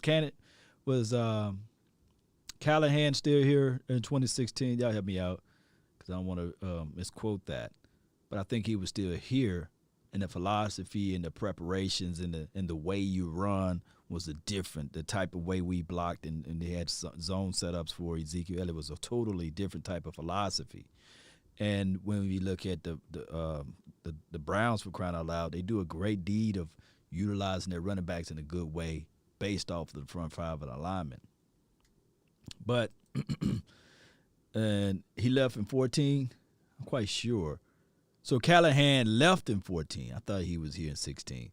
So I'm wrong. Appreciate y'all, though. Appreciate you for helping me out with that. But I just feel, and I'm not throwing shade or salt at Kellen Moore, but I just hope that we have a better situation as it relates to a run philosophy. Week 1, believe it or not, we play against, I believe last year, the Buccaneers were ranked 2 or 3 against the run. Could be, for crying out loud, number 1 against the run. So they got linebackers who fly and chase and get to the ball. They also have the front 4 that's nasty a little bit. It's them movable Vita Vea. Not going to show up heavy on the chart there or the stat sheet. Appreciate you, Miss Scott and Pro. Bill Callahan's final season was 2014. Appreciate you. I was wrong. But who was our offensive line coach in 2016? Help me out with that. Y'all help me out. But we will find out what this team approach would be. And this offensive line coach, for what he was dealt with, the cards that he was dealt with last season, I think that he did a very remarkable job. Very serviceable, by the way. Colombo, I think Colombo was 18, right? Yeah. Somebody said bring Jason Garrett back. No. No. Oh, my goodness. Shout out to Jason Garrett, though, by the way, Oh, my goodness, man. Don't bring Jason Garrett back. How you doing, guys? There definitely is a correlation to this, and it doesn't just apply to the Cowboys. You have to have a quarterback. You have to score points. There's no doubt. It's an offensive game. But I remember talking about this last year. There were teams that were winning, that were running the football well. 8 of the 14 playoff teams were in the top 12 in rushing last year. 8 of the 14 playoff teams were in the top 12 in total defense last year. And 5 of the 14 teams that were in the postseason were in the top 12 in passing. No, let me rewind that one. Let me see. I'm sitting here reading y'all comments. Hold on. 8 of the 14 playoff teams were in the top 12 in total defense last year. 8 of the 12. And 5 of the 14 teams that were in the postseason were in the top 12 in passing last year. And that's 8 out of the top 12 teams were. Damn, let me read this. I can't listen today, man. Y'all bear with me. And 5 of the 14 teams. Let me rewind all the way back, man. Y'all okay? Y'all got to go somewhere. Y'all got to go somewhere. 8 of the 14 playoff teams were in the top 12 in total defense last year, and 5 of the 14 teams that were in the postseason were in the top 12 in passing last year. And that's just yards. It's not taking into all the different numbers. But it does show you, as much as we say this is a space-age league and you got to have a quarterback, this field is so spread out. There are teams that still run the ball really well, like the Rams. Heck, Tampa got better at it last year, and they've got Tom Brady, which is the biggest reason offensively why they won the Super Bowl last year. But as much as this game has changed, some of it still remains the same of running the ball and playing defense. And maybe it goes back to the offensive line and the Cowboys' ground game. If they can be efficient with that this year and pick up those 3rd and 2s and 3rd and 3s and 3rd and 1s, move the chains, keep the ball away from whoever they're playing, all of a sudden the defense is in a better spot and they play better. Hey, man, this dude is on point with that part, man. Shoot, shoot. If we can y'all ain't got nowhere to go. So I love it. Y'all with me now. Y'all need to pay some mortgage over here. I just play with you. I love y'all. All right, so he's on point with the correlation. And I told people all the time that football is just like nothing new under the sun. A team that can run the ball, controls the clock. And when you control the clock, you control half of the game, especially if you are efficient with it. Nothing is more demoralizing. Nothing is more demoralizing than a team that can run at will. I don't care what you are, the fastest or the what says the greatest show on turf. You can have one of those teams, but if you can't stop that run, I mean, and then your defense is on the field with their tongue hanging out, and you running that wheel, shoot. That's why I want to see Nick Ralston. I really want him to make the team now. If he can show us something. Y'all saw, go back in the Arizona game, go back and watch it again. Watch how he was just peeling people out of that A gap, peeling people out of the B gap, looking for somebody to hit. I want that type of mindset on the field. Because it's all fun and game in the first quarter. It's all fun. But when that third and that fourth quarter come around, woo! Hey, man, 46 coming in there, man. Shoot. I'm tired, man. I'm tired. Let me know if I'm lying. That's why you see some teams, Cowboy Nation, I kid you not, some teams will be red hot in September, October. But when it get cold and it's time to hit, shoot. They get tired, man. Look, low key, I kid you not, and it goes all the way back to the will of a man, the PhD mentality, poor, hungry, determined. Go back, and I hate to give them praises. I do. Go back and watch the 2007 Giants game versus us. What's that big boy name? 27. What was his name? Number 27 for the Giants. We didn't want to tackle him. We still had Cowboys in our eyes. We had hey, we made it. We had that first week off. Nobody wanted to tackle that big boy. Go back when he was a monster against us, man. Shoot. We didn't want no parts of that. No. Folded them guys up like a pretzel. Big boy coming down, shooting through there. Made a business decision, trying to be cute and get on the side and tackle him. No. That's why if the Titans, if they fool around and get that thing right, shoot. If they fool around and get that thing right over there, nobody want to tackle that big old boy, Derrick Henry. Nobody want to do all that all day. 8 of the 14 playoff teams were in the top 12 in total defense. Let me say. I gotta say this. I'm saving it right quick. Hold on for me. Here we go. 8 of the 14 playoff teams were in the top 12 in total defense last year, and 5 of the 14 teams that were in the postseason were in the top 12 in passing last year. And that's just yards. It's not taking into all the different numbers, but it does show you, as much as we say this is a space-age league and you got to have a quarterback, this field is so spread out. There are teams that still run the ball really well, like the Rams. Heck, Tampa got better at it last year, and they've got Tom Brady, which is the biggest reason offensively why they won the Super Bowl last year. But let me tell you something, too, about this right here, just looking back at I hate to bring this up, too, even when the Eagles won their Super Bowl, shoot, nobody wanted to hit that Blunt. LeGarrette Blunt was just running through that thing and they had a 3-headed monster. It was more about all the Eagle fans be like, fly, Eagle, fly. No, it was more about run, Eagles, run. When they got in that playoff run, them boys roaring that thing. Running game, man. Look, people fail to realize running game is a direct correlation to the defensive side of the coin. Go back to, the 2000 Ravens?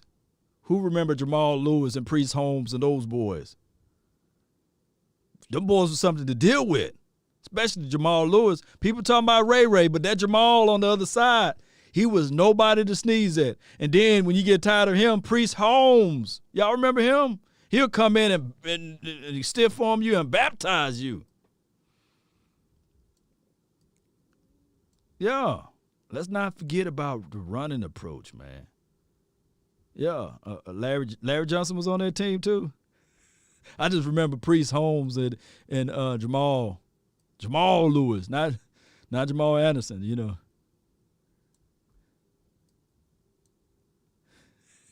Jay Jones said LeGarrette Blount would punch you in the face. Yeah. Shoot, nobody wanted to hit that one. No, I ain't hitting that Blount, man. Oh, my goodness. Y'all going way back now, the Nigerian nightmare. Oh, my goodness. As much as this game has changed, some of it still remains the same of running the ball and playing defense. And maybe it goes back to the offensive line and the Cowboys' ground game. If they can be efficient with that this year and pick up those 3rd and 2s and 3rd and 3s and 3rd and 1s, move the chains, keep the ball away from whoever they're playing, all of a sudden the defense is in a better spot and they play better. They're going to kind of ask Zeke Elliott to be their best defensive player. Yeah. If he can keep the ball away from fumble. the other team, then that takes the Dallas defense off the field more, which even if they're going to be better this year, and we all think they will be, we'd much rather see more of that offense out there than the defense. So if they can keep the defense off the field as much as possible, and you do that with a running game, then that's a recipe for, I would say, at the very least, moderate success for this team. So do you go to your offensive coordinator who has some pretty cool gadgets, as we saw last year, and I think people seem to like Kellen Moore, and you tell him, we don't necessarily need to go fast, because they did that a lot last year. Now, they were behind in some games. I wonder how that works, and if this is about complementary football, do you want the Cowboy offense all the time just to go out there and it's Mayday and here we go and we run a play with 15 seconds left on the play clock? They were 27th in time of possession last year. Wow. I mean, that's putting your defense on the field a lot. Now, some of that you're behind, so you got to right. You got to pass. Even in those first 5 games with Dak, they were behind and they were playing catch up. But I think that ties into it as well. I haven't heard much talk about that. Is that Kellen Moore's plan? We've got so many weapons. Let's put the pressure on the defense. Or do you take your defense into account and say, let's take our time here. We can still figure out how we're going to pick apart this defense, but we don't have to run a play in 5 seconds. It's got to be a blend of both, right? They have so much ability on offense, it would be a little frustrating for everybody if they just turned into 3 yards in a cloud of dust. Yeah, taking all the time. That'd be a waste of CeeDee Lamb's talent and Dak's talent. And so I think it's got to be a blend of both, and it's probably game situation driven, right? Yeah.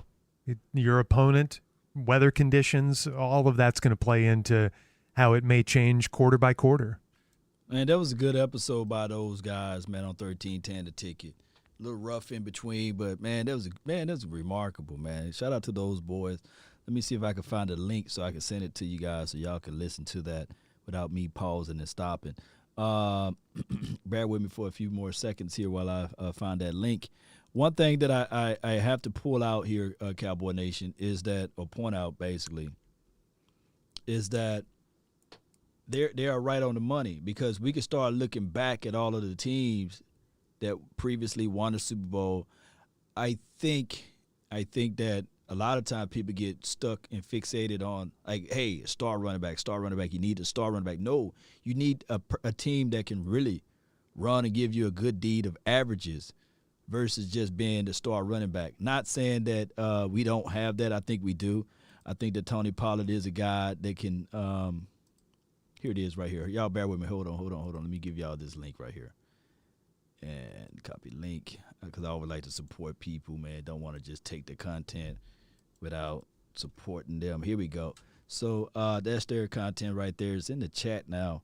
You guys feel free to click on that episode, support 1310 The Ticket. Met a few of those guys over there, wonderful people, by the way. So be sure to check them out and get a chance to listen to it fully without me stopping and pausing so you can digest it all. We need to be able to establish the run.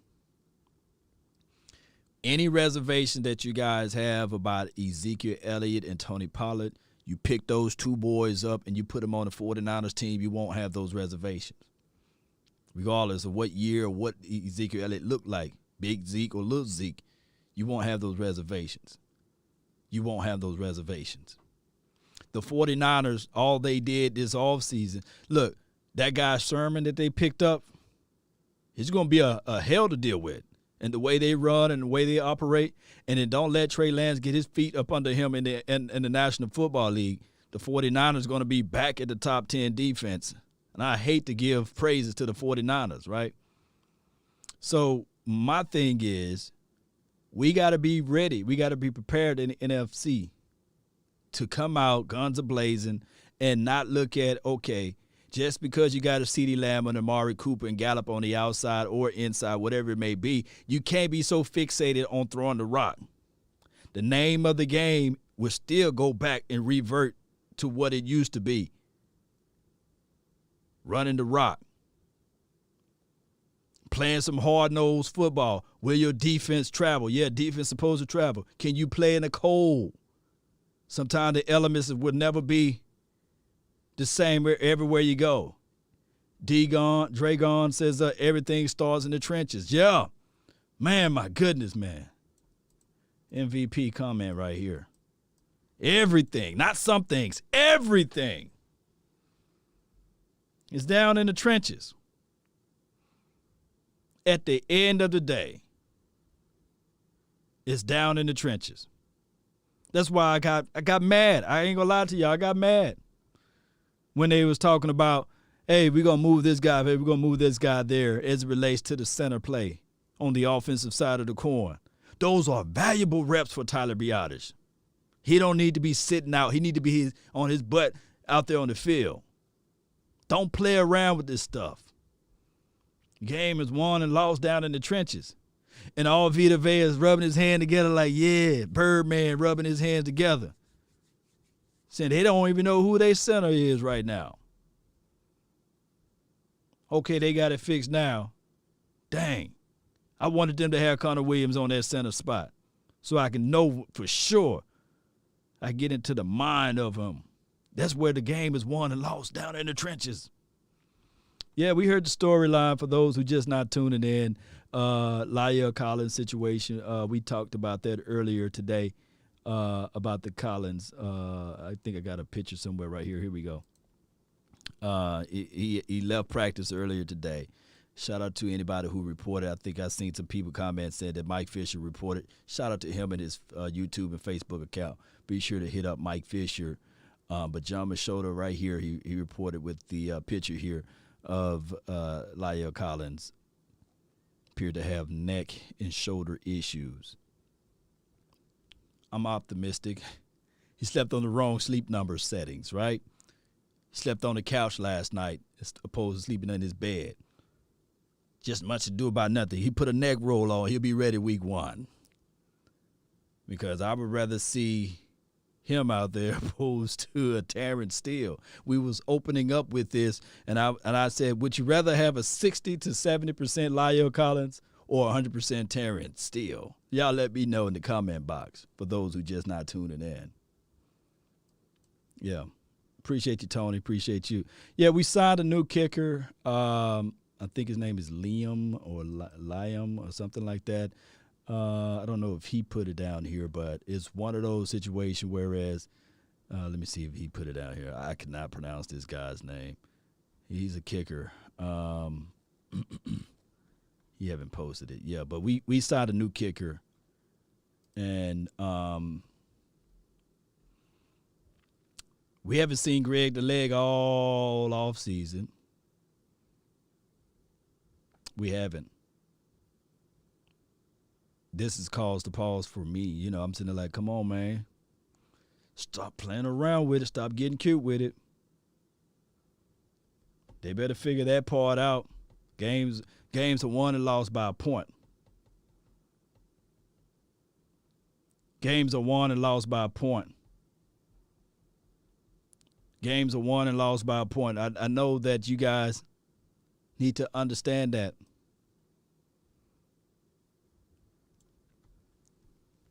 Cowboys is a multi-billion-dollar organization.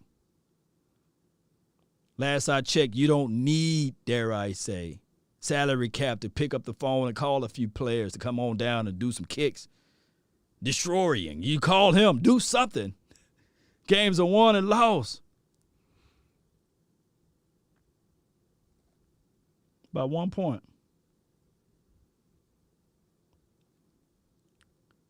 We love to hear the storyline of Tom Brady with 7 Super Bowls or what have you, how many he got. He kind of feel like he got 8 or 10 of them. But he wouldn't have majority of those Super Bowl if it wasn't for their kicker. Especially how they had to grit and grind and to fight. Especially those first 3 Super Bowls, I think that's what done it for him, right? The kicker. So we going to have to get it right. Mike McCarthy, we gave you all of us, not some of us, all of us, gave you the mulligan. He said, hey, last year was a certain set of circumstances that came about that nobody actually was able to digest it all. The injuries to your quarterback, the injuries to your tackle, your left tackle, and these sorts of things, your right tackle, your left tackle, and all of those things. But I don't think that the people that's watching now will give him the same amount of longitude and latitude that we gave him last year. Right? So you got to figure it out. Jerry Wayne, Salt Shaker, McGriddle, Jones. Get it right. You're a multi-billionaire. You can pick up the phone, call some people in for tryouts. There's no salary cap to that one, right? Only to when it's time to sign. So make it happen, Cowboy Nation. What other thoughts that you guys got? How long I've been live? I know I've been live longer than I'm supposed to be. Y'all wasn't doing anything anyway. I woke up real early this morning, got my day job duties out the way, got all my work out the way. And I said, man, let me talk to my friends, my families. Let me give them what's on my mind about what happened today. Bring back Kai Forbath, Brent Mayer. I see y'all. How long I've been live? Let me see if I can go and see how long I've been live. I appreciate y'all. Y'all know I love y'all, man. Y'all know I do.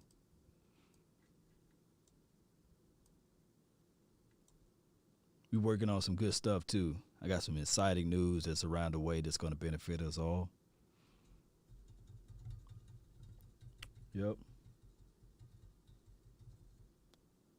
Robert, appreciate you for jumping in.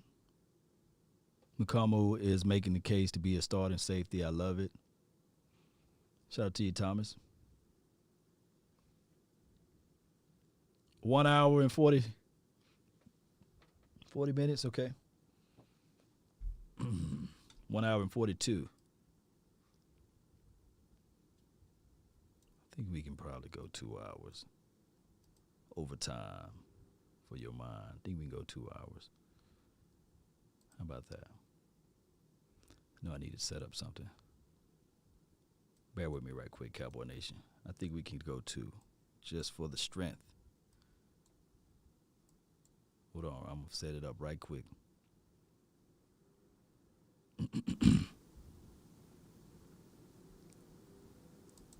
Almost there. You are the only participant in the conference. The recording has started. Mm-hmm. Give me 1 second. All right. Q&A session has started. All right. Phone line for your mind. 657-390-7331. Let me put that in the comment box. I'm going to pin it to the top for those who want to call in and give me a piece of your thoughts, your heart, soul, and sinew, your time. We'll do it for a couple of minutes here. How about that? The hotline for... Put your mind. The hotline for your mind. I can't spell that for mean. Here we go. Bam. Appreciate everybody.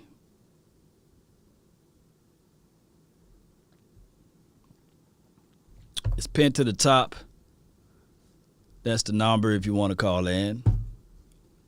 On topic. Who we should cut, who we should keep, who we should worry about.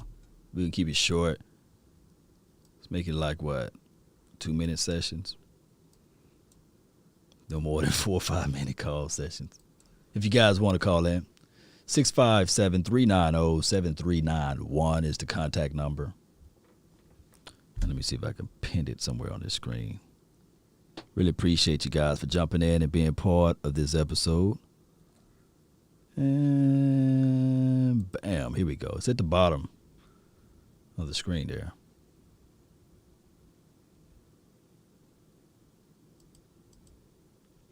I don't know if you can see it. Here we go. We got somebody in here. DMV, what's good? You live from the 240. Yo, what's going on, Law? Nothing to it, man. What you got for this one? Yo, I was just stressing in the chat how, like, we need to find one thing in particular that we're better at everybody else in the league at. Like, you know, some teams have, like, a phenomenal passing game, and I think, or, like, a phenomenal run game, or, like, a dominant pass rush, or, like, corners that could shut you down. I don't see that one area for our team. So we like a well-blended team. That's what you're thinking, right? Yeah, and I don't necessarily think that's a good thing either, because I want, like, some type of domination that you have the game plan around. And I feel like we just don't have that anymore. I'm thinking real hard when you say that. That's a great observation. But if we were to say, okay, let's have a plan action, win your division, one thing that I can lean on, and we have yet to see it, of course, because of the fact that of the precautionary that the Cowboys are doing. The Dallas Cowboys got the best quarterback in our division, right? Yes, sure. Yeah. Now, of course, you got to still play on Sunday. So that's the thing that we need to win. We need to focus in on, okay, are we the best we have the best quarterback in the division? Let's focus in on that strength, and let's see if this quarterback can be that one little thing that can get us over the top. Everything else will follow suit because this is so new to us. Last season, toward the latter part of the season, we got all the way down to being top 7 in takeaways. Can they keep that momentum so that now the 2021 season come around, if we top in takeaways, top 10 or what have you, because we were 7 last season at the latter part, if we can mix that in, then maybe we can be top as it relates to dominant defense. Case in point, DMV, let me ask you this. Did you know that the Washington team were going to be the top 10 defense last season before the season started? You have a sense that they're going to be really good from just their personnel, and like the fact that they've always been at least mediocre to decent, and especially getting a pivotal piece like Chase Young, a generational talent. I mean, you can't say top 10, but I mean, you can say they were going to be kind of good. You gotta figure since they got Chase and then they was building that front that eventually they would become top. So same example. I'm not saying that he is, but what I'm saying is that Parson could be the accelerant. He could be that person that ignite everybody on his defense to be on the top, just like what Bosa did for the San Diego Chargers, and also the other Bosa did for the 49ers. They was all right with defense, and then all of a sudden they got that one player to put them over the top. Now, of course, they already had some guys that were making some plays, but it took that one player. So it could be one of those things where now we have to just wait and see. Yeah, I can't see us being a below like I can't see us being a top. I mean, a bottom like 25 defense with not bottom 25, bottom like 10 defense with Michael Parsons. I feel like that's how much impact he really brings to our team. And I might just be delusional, but I feel like he's that good that he can actually change our defense so like we will never be that poor how we started off the season last year. Yeah, DMV. All I can say is this right here, friend. Never paint yourself as being a delusional one, because you are a fan, which is short for fanatic. We supposed to think that our team is going to win the Super Bowl. We supposed to think that we are undefeated. Just like if I was your son and I'm somehow was able to get on the Cowboys and make the team or what have you, you're going to say, that's my son. I want him to do great. I want him to become who we all inspired him to be. So I think that the Stephen A. Smiths of the world and all of those four-letter networks, they kind of diluted their word and they kind of put it out there as falsehoods that fandom's not supposed to be fanatic for their fans or for their teams. And I would never don't put yourself in the delusional category. You're just a fan, just like we all are, and you just see the positive parts of it. But I appreciate you for calling in, fam. No problem. But I understand that. But you've seen a lot of Cowboys. You spoke to a lot of Cowboys fans, probably way more than me, probably. And we both know that it'll be some Cowboys fans out here that will say like crazy stuff like Trayvon Diggs gonna be like a top 3 corner. Like some people right. say random stuff. Like we both know that. That's the delusion I'm talking about. Oh no. But your assessment wasn't that far fetched though. To be honest, yeah. We 100 with you, fam. And that's why, you know what I'm saying? It wasn't far fetched. And not like you saying, hey man, we're gonna go 21-0. I think that's what it will take for us to win all of the games this year, I think. So I just feel like, you're right in the right pathway, fam. You are. Yeah, good talk though. Appreciate you, man. I'll give you one of these. Good call from DMV 240. I just don't. I don't like the mindset that the Stephen A. Smiths of the world and all of those other boys who say delusion, these Cowboy fans, because I can say that about 31 other teams and be right. I could just literally say the Bills are an accident waiting to happen. The Titans are an accident waiting to happen. I can literally say that and be right for the last 20 years. Ever since it was the last time they made it all the way to Steve McNair. Be right all the way up to that point. I digress. I got my guy Jay in the house, man. 267, you're live. Law, can you hear me? Yeah, man, you live. You loud and clear, fam. What you got for the show? My man, 100 grand. Forgive me, I'm in the car driving, so I got my earpiece in. So okay, I'm good. Safe, everybody. Thank you, I'm safe. Uh-huh. But cut Anthony Brown. Uh-huh. Cut your boy Hip Pocket Lewis. Cut Galen Smith and cut Van Der Esch. And this is why. Give it to me. It's good to have those veterans. I want them on here. Right. But they're just not built for our new regime. Because what they're going to do is they're going to mess up, which all players are going to do, and they're going to remind us of the old days. I want to start fresh. I want to start new, and I want to build this thing organically, even though they were here. Mm-hmm. But just like you said, in your observation of the film session with Anthony Brown, he is who he is. his old ways. He cannot move off. As soon as that receiver, get into that route at the top of the route, he's lost. So I need boss man fat. I need Wright. I need all these guys just to step up and start fresh and remind us of who we're going to be. This new defense, moving fast, built strong, and just putting fear in people. Yeah, but Jay, it'll be crazy to cut LVE when you're pretty much getting him for a situation whereas he's depth for one, and on top of that, you're paying him peanuts. He's still on his quote unquote rookies contract, so he's on a prove it type of deal.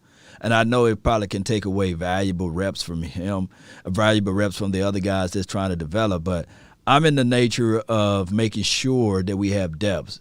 At this point, this is our first time in a long time to have depth at that linebacker position, because previous years and previous years before that, it was Sean Lee or bust. It was not really strong depths on this linebacker situation. So just roll out the plan of, hey, they battling for a contract, and Jalen, come on, man, prove it for me, man. Prove it that you are willing to play through the echoes, through the other whistles. Prove it that you're willing to earn your keeps around here for the 2022 season. That's how I would look at it. Yeah, I like your observations. You know how when you have that X, and then next thing you know, you go back, you're like, let's see if we could try to work it out again. Yeah, and then let's work it out. You know, all those old all those old ways and stuff start surfacing. You like, you know what, man, I'm just going to cut it loose. You know, it ain't working out. We should have, let's just remain friends. Yeah, but the You only know, thing that tarnished it a little bit is Mike Nolan's philosophy of defense last season, right? True. Yeah. So let's see how Dan Quinn put his fingerprints on it, and let's see how this defense shake from here. But I'm with the belief that you keep these guys for depth purposes, and also somebody got to play special teams. And when you think about it, those guys that you want to elevate up to the top of the roster, they got to go through some growing pains as well. So it's a conundrum. I feel it. I feel you on that. But let's see how these guys play under Dan Quinn's administration. Yeah, that's what we're going to do. I feel it. I was just excited. As soon as I saw Parsons grab that receiver from Arizona, and then you see Neal just rip that ball out, I'm like, that's what I'm talking about. I'm jumping around in the house like it's a regular season game, but that's what I want to see. That's what we all want to see. You know, we want to see them forced turnovers. We want to see them Lions. We want to see them Tigers. We want to see them hungry. You know, and like I said, when LVE and Jalen was out there, you'd be like, they're just running around. Yeah, I'm gonna let my guy Thomas come in, but hey, man, Jay, I really appreciate you for calling in, man. You always been heavy in the comment box, man. So I really appreciate you for what you do for the nation. Not a problem. Thank you, my brother. Anytime. Are you not entertained? Are you not entertained? All right, and just keep in mind, we've been here long enough, Cowboy fans. I've been doing this show long enough. The same breath that we are saying, cut this guy. I remember and recall everybody was like, LVE, the next Brian Urlacher, right? Oh, man, we set for linebackers. Now, look how quick the tables done turned. You know, 2018 wasn't that far away from here, but now people are ready to usher LVE out. Let's not do that. All right, so we got the 973. You're live in the mix. What's good? Hey, what's up, Law? Nothing to it, man. How you living? Good.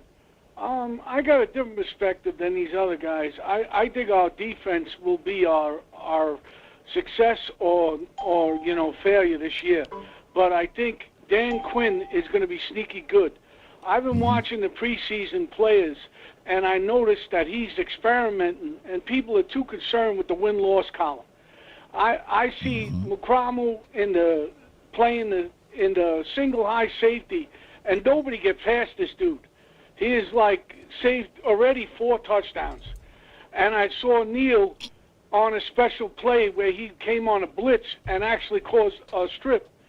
You know, I think this guy, and I've seen an interview with Dan Quinn where he said, don't sleep on 42 because he's got a lot of plans for him that he keeps secret. So I think people got to be a little bit optimistic on this guy. And I think Dan Quinn is not showing all his cards in preseason. Yeah. And I think this defense is going to be hungry. And I think LVE, people are sleeping on him. I think he got lost in Nolan's system. And I think that guy's going to be a beast again, as long as he stays healthy, of course. But I think he's going to be, making some, huge recovery from last year. He's going to be a comeback player. And Jalen Smith, I don't know. I'm not ready to cut him. First of all, it don't make any fiscal sense with the cap.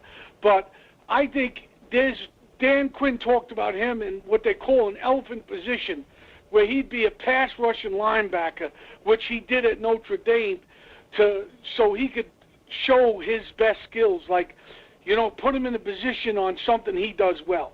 Yeah. So, I think people need to be patient. Yeah. Hey, did you get a chance to see the Hard Knocks episode last night? No, I didn't watch it yet. I want to watch it tonight.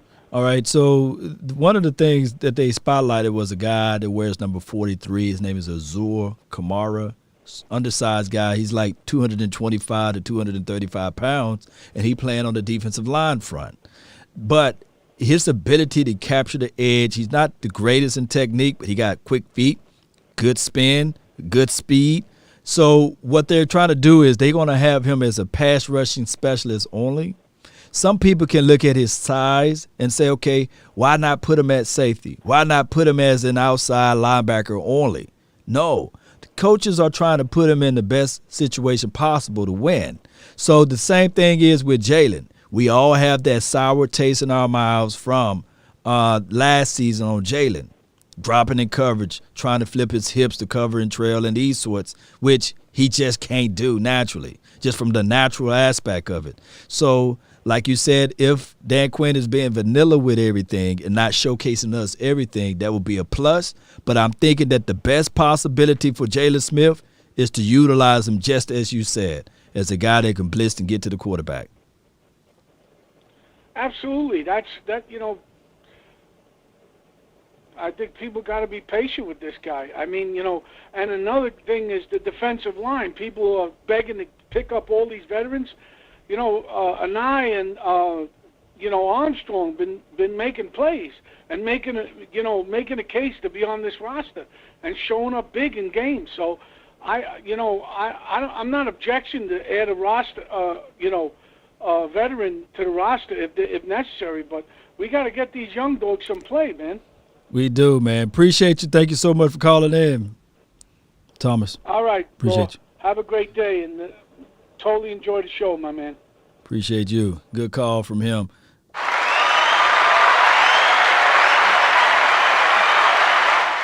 I want people to understand this, too, with Israel. Izzy, that's his nickname. That's what he want to go by, Izzy.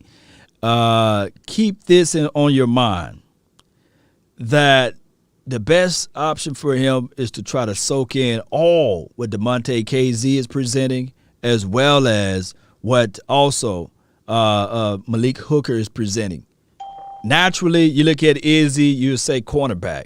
And I think that he will play that role pretty well. He's not the greatest of the greatest tackler. That's why they got him at free. Now, he got good, decent foot speed. Y'all can put his 40 down if you want to. In the chat box, I forgot what his 40 time is. But keeping everything in front of him, maybe, just maybe, he can do such. And he's nobody to sneeze at as far as his height. He's a tall guy, by the way. So it will take time for him to develop. Don't rush him out there quickly. Just make sure that you got your boys like Malik Hooker as well as DeMonte KZ to help develop him. Be that bridge, because this young guy could be just what I'm saying, your future. As well as with Nashawn Wright and Boss Man Fat, all of those, Kevin Joseph, keep saying Boss Man Fat, but you guys get what I'm saying, right?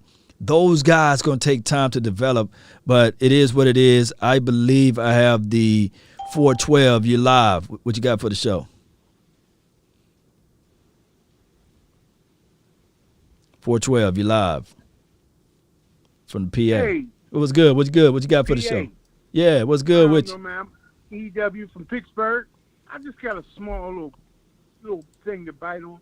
Mm-hmm. I think something, and the quarterback, the second string, I can't pronounce his name. Danucci. Danucci. Yeah. Danucci. We need to get 2 more quarterbacks or somebody in there to back up Dak. If I'm saying a small, tiny if he had problems with his shoulder. Because I went up to the Hall of Fame game, and they didn't show me nothing, man. I know, right? Oh, my gosh. And Andy Dalton, I thought he was going to play a little bit better last year, but he didn't do nothing.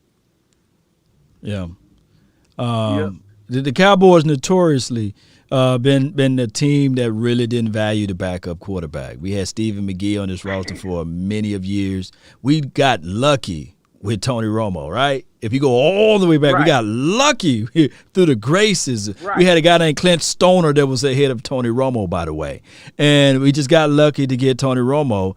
And then, what do you know? We got lucky to get Dak Prescott. So they're leaning more on the luck aspect of it than to bring in pure and raw competition or to rub some coins together to go out there and grab somebody, And it could be the optimism of Jerry. He said that Brandon Weeden throw the best balls that you can ever find or see. Brandon Weeden. And I understand it sometimes, but I'm like, for right now, I mean, them guys, they need to. I mean, even if they got look what they did to Green Bay. They paid him a couple of dollars. I don't know what that douchey make, and all that. Mm-hmm. But it ain't about the money. You need somebody to be in there just like last year. We could have won the playoffs.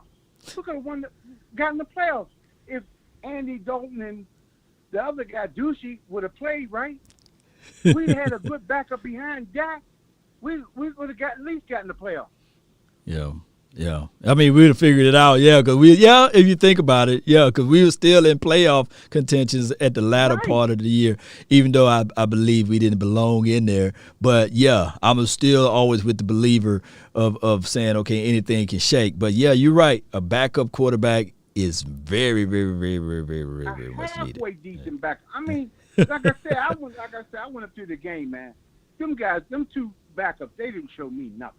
Nothing. Douchey, whatever his last name, right. Knocking his name, but he didn't do nothing last year in the game. No doubt. But I appreciate you for calling from the 412, E-Dub, man. Appreciate you so much, man. Pittsburgh, PA. They get to beat up on me every now and then, but I've been a fan since '67. Woo! That's what I'm talking about, man. Appreciate you. So. Yeah, that's a good call from him. That's what I'm talking about. The 309, what's on your mind? You're live. Law. Nothing to it. There's nothing to it, man. What you got for the show? This is the Cowboy Harlot, a.k.a. It's Coach, huh? Coach, you still there? Oh, man, you hung up on me, man. You hung up on me, man. Call back, Coach. The 901, what you got for the show? Wow, man, what's going on, brother? Oh, man, nothing to it, man. Just trying to make it. Man, I feel you, man. I got a couple things, man. I heard you talk about the O-line, man. I got to agree with you. I don't know why they got Connor in the center, man, when we got to get Tyler in there. We got to get him installed, man, and get in the field for this offense, man. It just. But Coach did lament it today that experiment is over with. They're going to roll out Tyler Biotish, and they're going to keep Connor at left guard. They did say it. He mentioned that today in the presser. Well, I don't even want Connor in guard, man. I used to look last year and get somebody better. But and then the defensive line, I'm a little worried now that Gallimore's out. Now, I think about we should bring in Geno, man. Give him a good try here. Bring him in for a cup of coffee, as you say. Facts. I think that they're gonna do this with Geno. If he signs with the Dallas Cowboys, it will be after week 1 because that's when all of the guaranteed money for veterans will not be guaranteed for the entire year. And we kind of strapped for cash right now. So that could be what they're going to do. But outside of that, they probably roll out the program of, hey, old boy, Navas Gallimore will only be out for 6 to 7 weeks, give or take. We got Tristan Hill. We got Osa. Those boys are showing us something. So they might roll with that one. Now, Law, both know that Tristan ain't really. But we know Tristan ain't really like. I've heard somebody say that literally Tristan Hill will have to be the veteran of the defensive front, and I said, "Come on, man, he haven't even played a full season yet." But I'm trying to be optimistic with it. I'm not lying to kick it, but he did show us a flashes last season. Let's see if he can keep it going. Let's see if he can keep it going for a full one.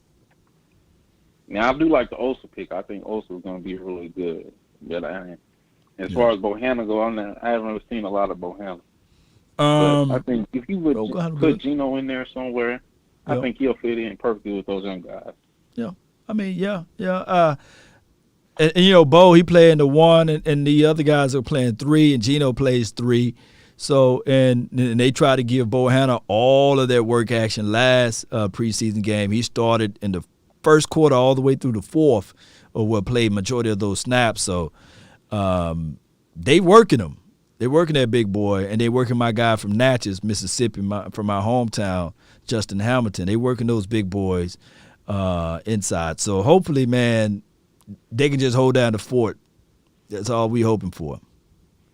That's all we hope for, man. Get to their quarterback. Get to the quarterback. Well, Tom Brady, this is the thing. I'm gonna do on my pre-game video. I'm gonna do this topic right here for Tom Brady. You can't hit him low. You can't hit him high. Two-hand touch him. Lay him down softly because you know we got to beat the Buccaneers and we got to beat the aficionados and we got to beat whoever's that Tom Brady got in his back pocket because that's just how it's going to be a crazy type of game regardless. Right. Yeah, I'm gonna give y'all some tips on that. In the backfield. Most certainly, man. Get him in the backfield. Yeah, but appreciate you for calling in, man. Yeah, appreciate you, man. Yes, sir. You have a good one. All right. Go Cowboys. Yeah. This is Sparta! You're back 309. What's good? What I got for the show, I feel that they should have got rid of AB during off season. I feel they should have got rid of AB during the off season. Same time they got rid of Cheeto Woozier and all of those boys, right? He could have been in that package. Like AB, he's gone, right? And I wish they would have got rid of Jordan Lewis before they paid him. Yeah, but it goes back to my other argument that these guys, you're going to have some reps, though. They're going to have some veteran reps out there. And I believe that this team didn't want to rip the Band-Aid all the way off. They wanted to keep some of that. Yeah. But like you said, yeah, they should have flipped a quarter and said, okay, all right, who do we keep out of Jordan Lewis and Anthony Brown? They should have did that. I'd rather keep Jordan Lewis. You better keep Lewis, okay. Yeah. I think he made more plays than AB. Yeah. He made more good plays than bad plays versus AB making good plays and bad plays. But you know what? You know what happened though, right? A sponsor for AB, they came up and said, "Nah, coach, you can't get rid of my dog AB. You got to pay him. Look at this right here. He had 2 interceptions last season. We was top in the 7. Yeah. We were 7 in takeaways toward the latter part, and he was an intricate part of that. You know, we want to keep that momentum going. You know how that thing goes political, man. So yeah, that's the only thing. Yeah. That's the only thing I don't like about football is the politicking part, because I feel the best man should be out there. Like Kennedy, he should have knocked AB. They shouldn't even be talking about AB no more. Yeah. You know. Because I feel he's a seasoned vet that to help these young boys. No doubt, man. But, you know, this is how it goes, man. We had Barry Church on the show last night, and he was lamenting, like, don't be surprised that week 1 you don't even see 31 on the field. And we said, what? Yeah. I just watched that show before this one came on. Yeah. That was a great show. Right. Appreciate you, man. Shout out to Big Game James for going out there getting that guy. Go ahead. I got one more thing for the show. Mm-hmm. I feel that Michael Parsons going to get the Dallas Cowboy rookie tackle record. And I'm going to call like 158. Whew. LVE holds it with 138. Wow. Man. Hey, if that happened, man, you already know, fam. Appreciate you for calling in, fam. Right. The Cowboy holic out. Yeah. That's what I'm talking about, man. Are you not entertained? Cowboy Are you holic. not entertained? Yeah, man. We got the 706. You in the mix. You're live. Hey, what's up, Law? Nothing to it, man. Your voice deeper than mine, man. yeah. This is Illmatic 7, brother. All right. I think, you called in before. Let me save your number in here, man. What you got for the show? Listen, man. I'm tired of Dorrance Armstrong, brother. With 4 years later, he's still just the guy, man. Yeah, he always looks good in camp. You know, and then when it comes time to get in the game and do a little something, we get nothing out of it. You know, so I think that Dorrance Armstrong, Darian Thompson, because we got some good looking rookies back there, and we got some other seasoned veterans back there. We can go ahead and let Darian ride. And Anthony Brown needs to go, man. I'm just going to be honest with you, because Anthony Brown is going to get torched. I mean, he's going to get literally torched he get torched all the time. All he's going to be doing, I mean, CeeDee Lamb has just been embarrassing him the whole camp. Whole time. I mean, he's going to get torched. Yeah. Almost every surface catch that CeeDee Lamb made was on Brown. Every one of them. So them. it's time for that dude to go, Law. Yeah. You know, and I think, you know, we got to find room for cats like Rondell Carter and Bradley and Nye. And I hate that Robinson had to go to RR because that guy's good too, man. We had a really good draft that year, and I think people slept on that draft because of COVID. Facts. You know, I think Tristan Hill is going to be a good player too, man. You know, and don't fret over Neville Gallimore. I mean, he's only going to be out for a few weeks. He'll be back. He'll be back. You know, defensive linemen, they use their arms so much, and I've heard people say such and such players had hyper extensions, like I think it was a quarterback or something like that with his leg, and he was able to get back out there. And I said, no, defensive linemen, that's what they used. This is everything to them, you know, to redirect and to hit that surface area inside. And if I'm the offensive lineman, I'm gonna knock that arm down. I say, oh, that's the one that hurt, you know. That's the one that hurt. I'm gonna be like, yeah, that's gonna be my first move. Hey, it's football, Law. Yeah, it's football. It ain't. And it ain't touch football. It's go hard. Yep, and that was me in church, Barry Church, and Big Game, and Boss was talking about last night that these guys, JPP, Barrett, all of those boys that's on their front, Sue. You know Sue. Everybody knows Sue is looking at Dak like. Sue was one of the dirtiest players in the game. Sue was like, oh, Dak didn't get hit all off season. Oh, I'm gonna sprinkle what Mama's cooking. You know, that's what he's gonna try to do. You know, so I'm looking at all of those things.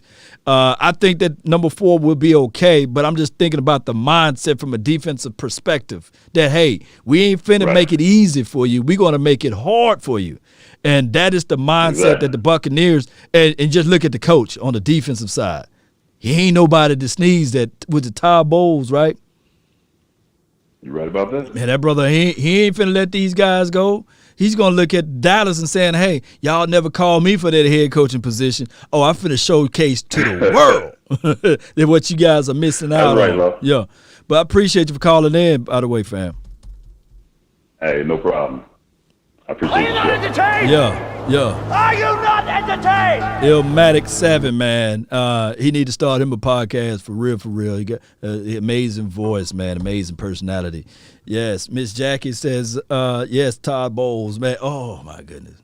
He ain't nobody sneezing. And this is not me being, Cowboys are scared talking. Because on the opposite end, over there on Tampa Bay Nation, if they got a Law Nation over there, they're saying that, man, Ezekiel Elliott, Amari Cooper, Michael Gallup, and CeeDee Lamb, they ain't nobody to sneeze. They saying the exact same sentiments on Tampa Bay Nation's talk or what have you. So they saying the same thing over there, Cowboy Nation. So we just got to be focused in. We got to make sure that we measure twice.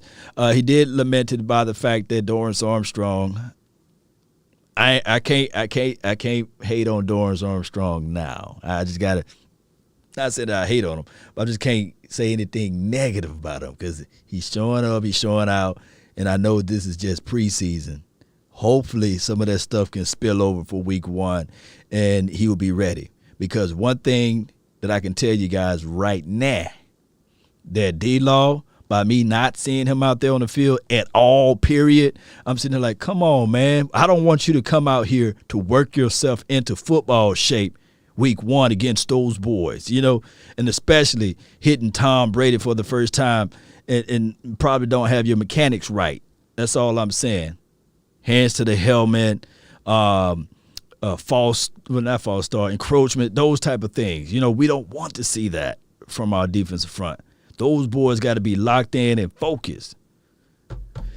Cowboys Maverick says also remind him of a D-Ware. D-Ware was undersized outside linebacker. Okay, now you have an undersized interior guy who fights through and play through the echoes of the will. So I can see that. All right, Cowboy Nation, I know I've went all the way over time. We have nobody in the queue waiting to talk to me over here on the phone line. So I really appreciate everybody who called in today. That was a remarkable, wonderful showcasing of your guys' love and adulations for the nation. I really appreciate you guys so much, from my mouth to your ears, man. I really appreciate you guys, and I love all of you all, Cowboy Nation. Let's continue to grind and shine. I talked to you guys long enough, and we're going to get on out of here. We're going to run. Until next time, Cowboy Nation, let's continue to grind. Baby, turn me up. The focus and the mindset. Shout out to everybody that watched. Shout out to those who made the donations. Let's go, Cowboy Nation. Let's not get all antsy about La'el Collins, by the way. He's going to be all right. I have a feeling that he's okay. We just got to get beyond preseason. Then when the real season come around, we know for sure everything is good. But I tell people this all the time. You might want to write this down. If this is your first time to this point, write this down. If you want a thing bad enough to go out there and fight for it, to work day and night for it, to give up your time and your peace and your sleep for it, if all of your desires of it makes you quite mad enough that you don't get tired of it, and it makes you hold all of the things tawdry and cheap for it, if life itself seems empty and useless without it, and all that you scheme and dream is about it, if you'll gladly go out there and sweat for it and fret for it and plan for it and lose all terror of God or man for it, if you will simply, just simply go after the thing you want with all of your capacity, strength and sagacity, with faith, hope, and confidence, and stern pertinacity. If neither cold poverty or famish or fame or sickness or body or brain can turn you away from the thing you want, if dogged and grim and besieged and besetted with the help of Almighty Cowboy Nation, newsflash, you will get it. I used to say that to myself when I was homeless. I used to say that to myself when I didn't know where my next meal was coming from, Cowboy Nation. But I come here to tell you guys that if you reshape your mind, things can just start opening up to you and for you. You just got to just change your mind to it, and it will flat out happen. I promise you it will. And that's greatness in all of you guys right now that stood all the way to this point. I can tell you right now, everywhere I can go, anywhere in this world, I got my friend, I got my family, and that's you guys. Man, I love y'all. Let's continue to grind, baby. Turn me up. It's all about the mind. Let's go. I'm crunk now, baby.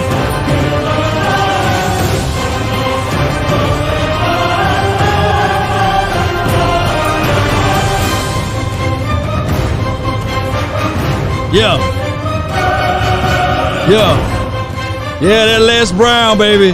I said, baby, I got to get out of this. And I turned on some tapes of Les Brown, and I said, you got to be motivated. You got to be hungry. And I said, I'm hungry, baby. I'm hungry. If he can make it, I can make it. Yeah. And then what Les Brown said, if you fall, try to land on your back, because if you can look up, you can get up, baby. And I'm telling you guys right now, we, the Cowboy Nation, we've been on our backs for 25 years, but I'm come here to tell you guys right now, we looking up, and we're going to stand up and stand tall. Yes, victory is right around the corner. The fire is here, baby. Yes. So get up, Cowboy Nation. We got this. We got this. Turn me up. Let's go. Ain't nobody mad but the haters. Let's go. Nobody mad but the aficionados. You know those officials, they getting mad at us. But greatness is coming, baby. It is.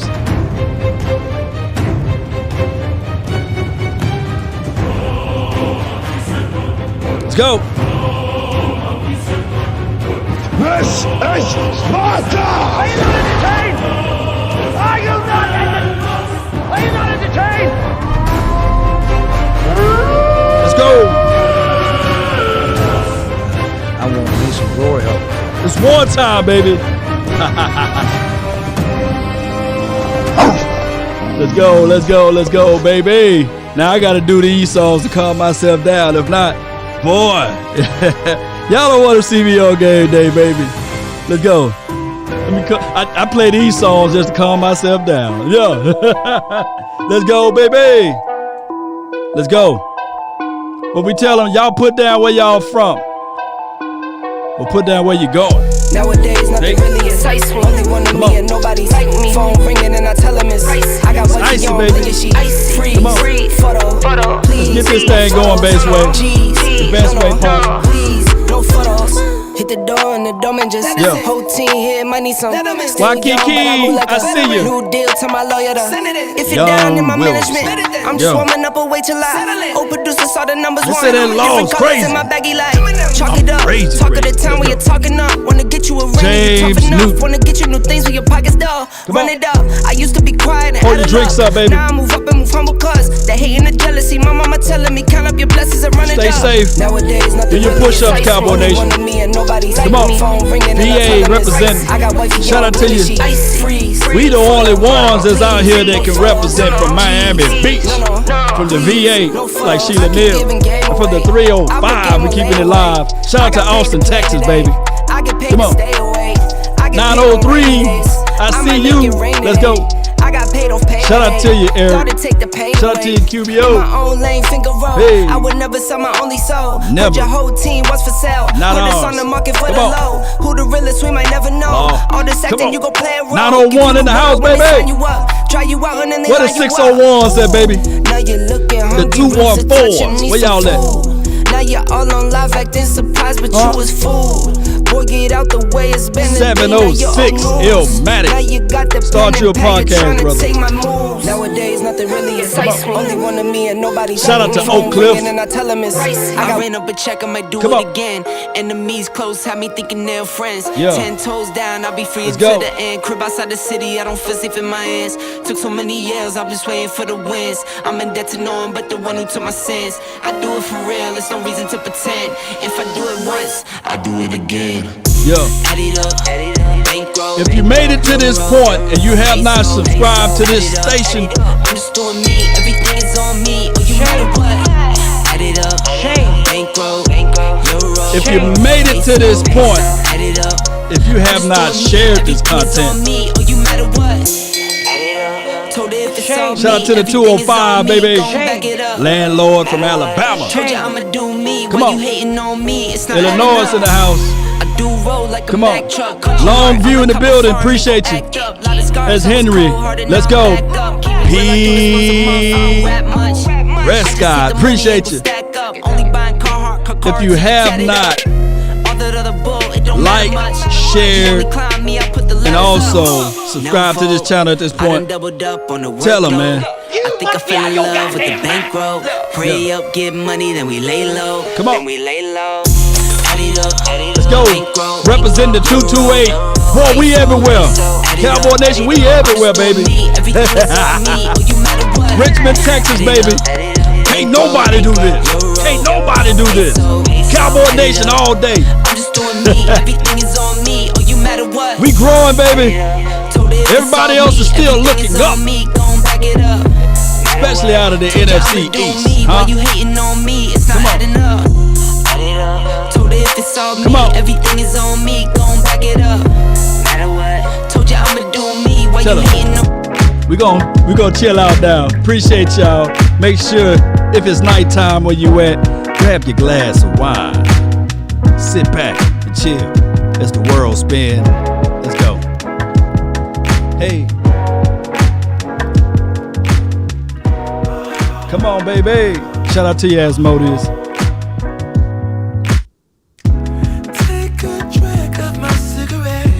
Mike Adams. Let's go.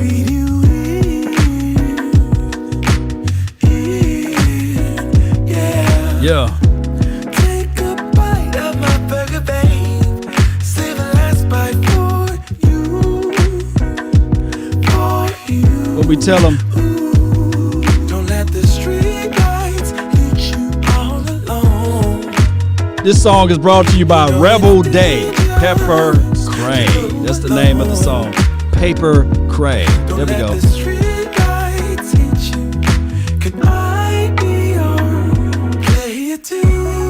Yeah. I'll follow wherever you go, whatever you do. Tell them.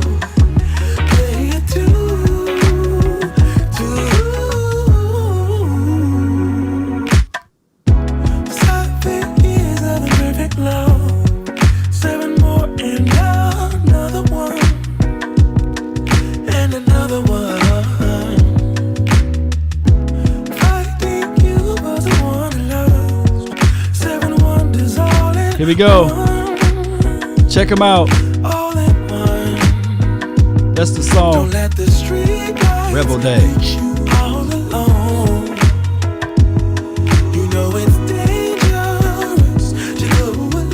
You vibing with the nation. Shout out to you, Roger. Don't let the street lights hit you. Can I be on? Play it too. Play the tune, baby. 803 representing Taurus Cunningham. Whatever you do, play it too.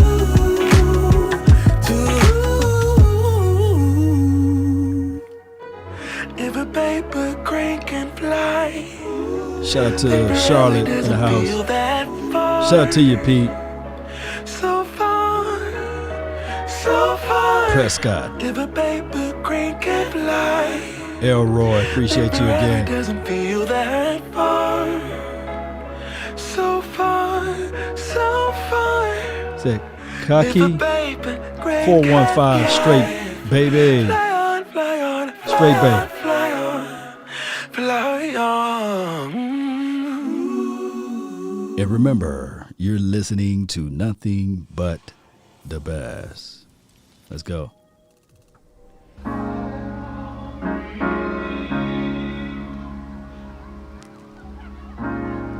You have to be your biggest fan. And when things are really tough and they're really rough and nothing's working, but there's something inside of you that says, I just have to follow that.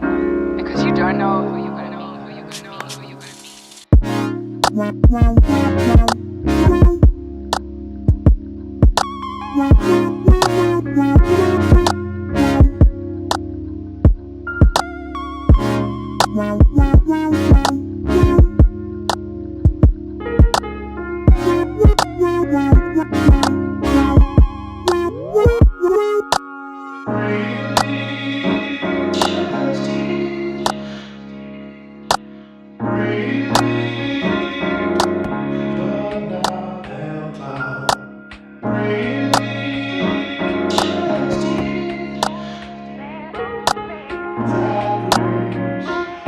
because you don't know who you're going to meet, who you're going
have to be your biggest fan. And when things are really tough and they're really rough and nothing's working, but there's something inside of you that says, I just have to follow that. Because you don't know who you're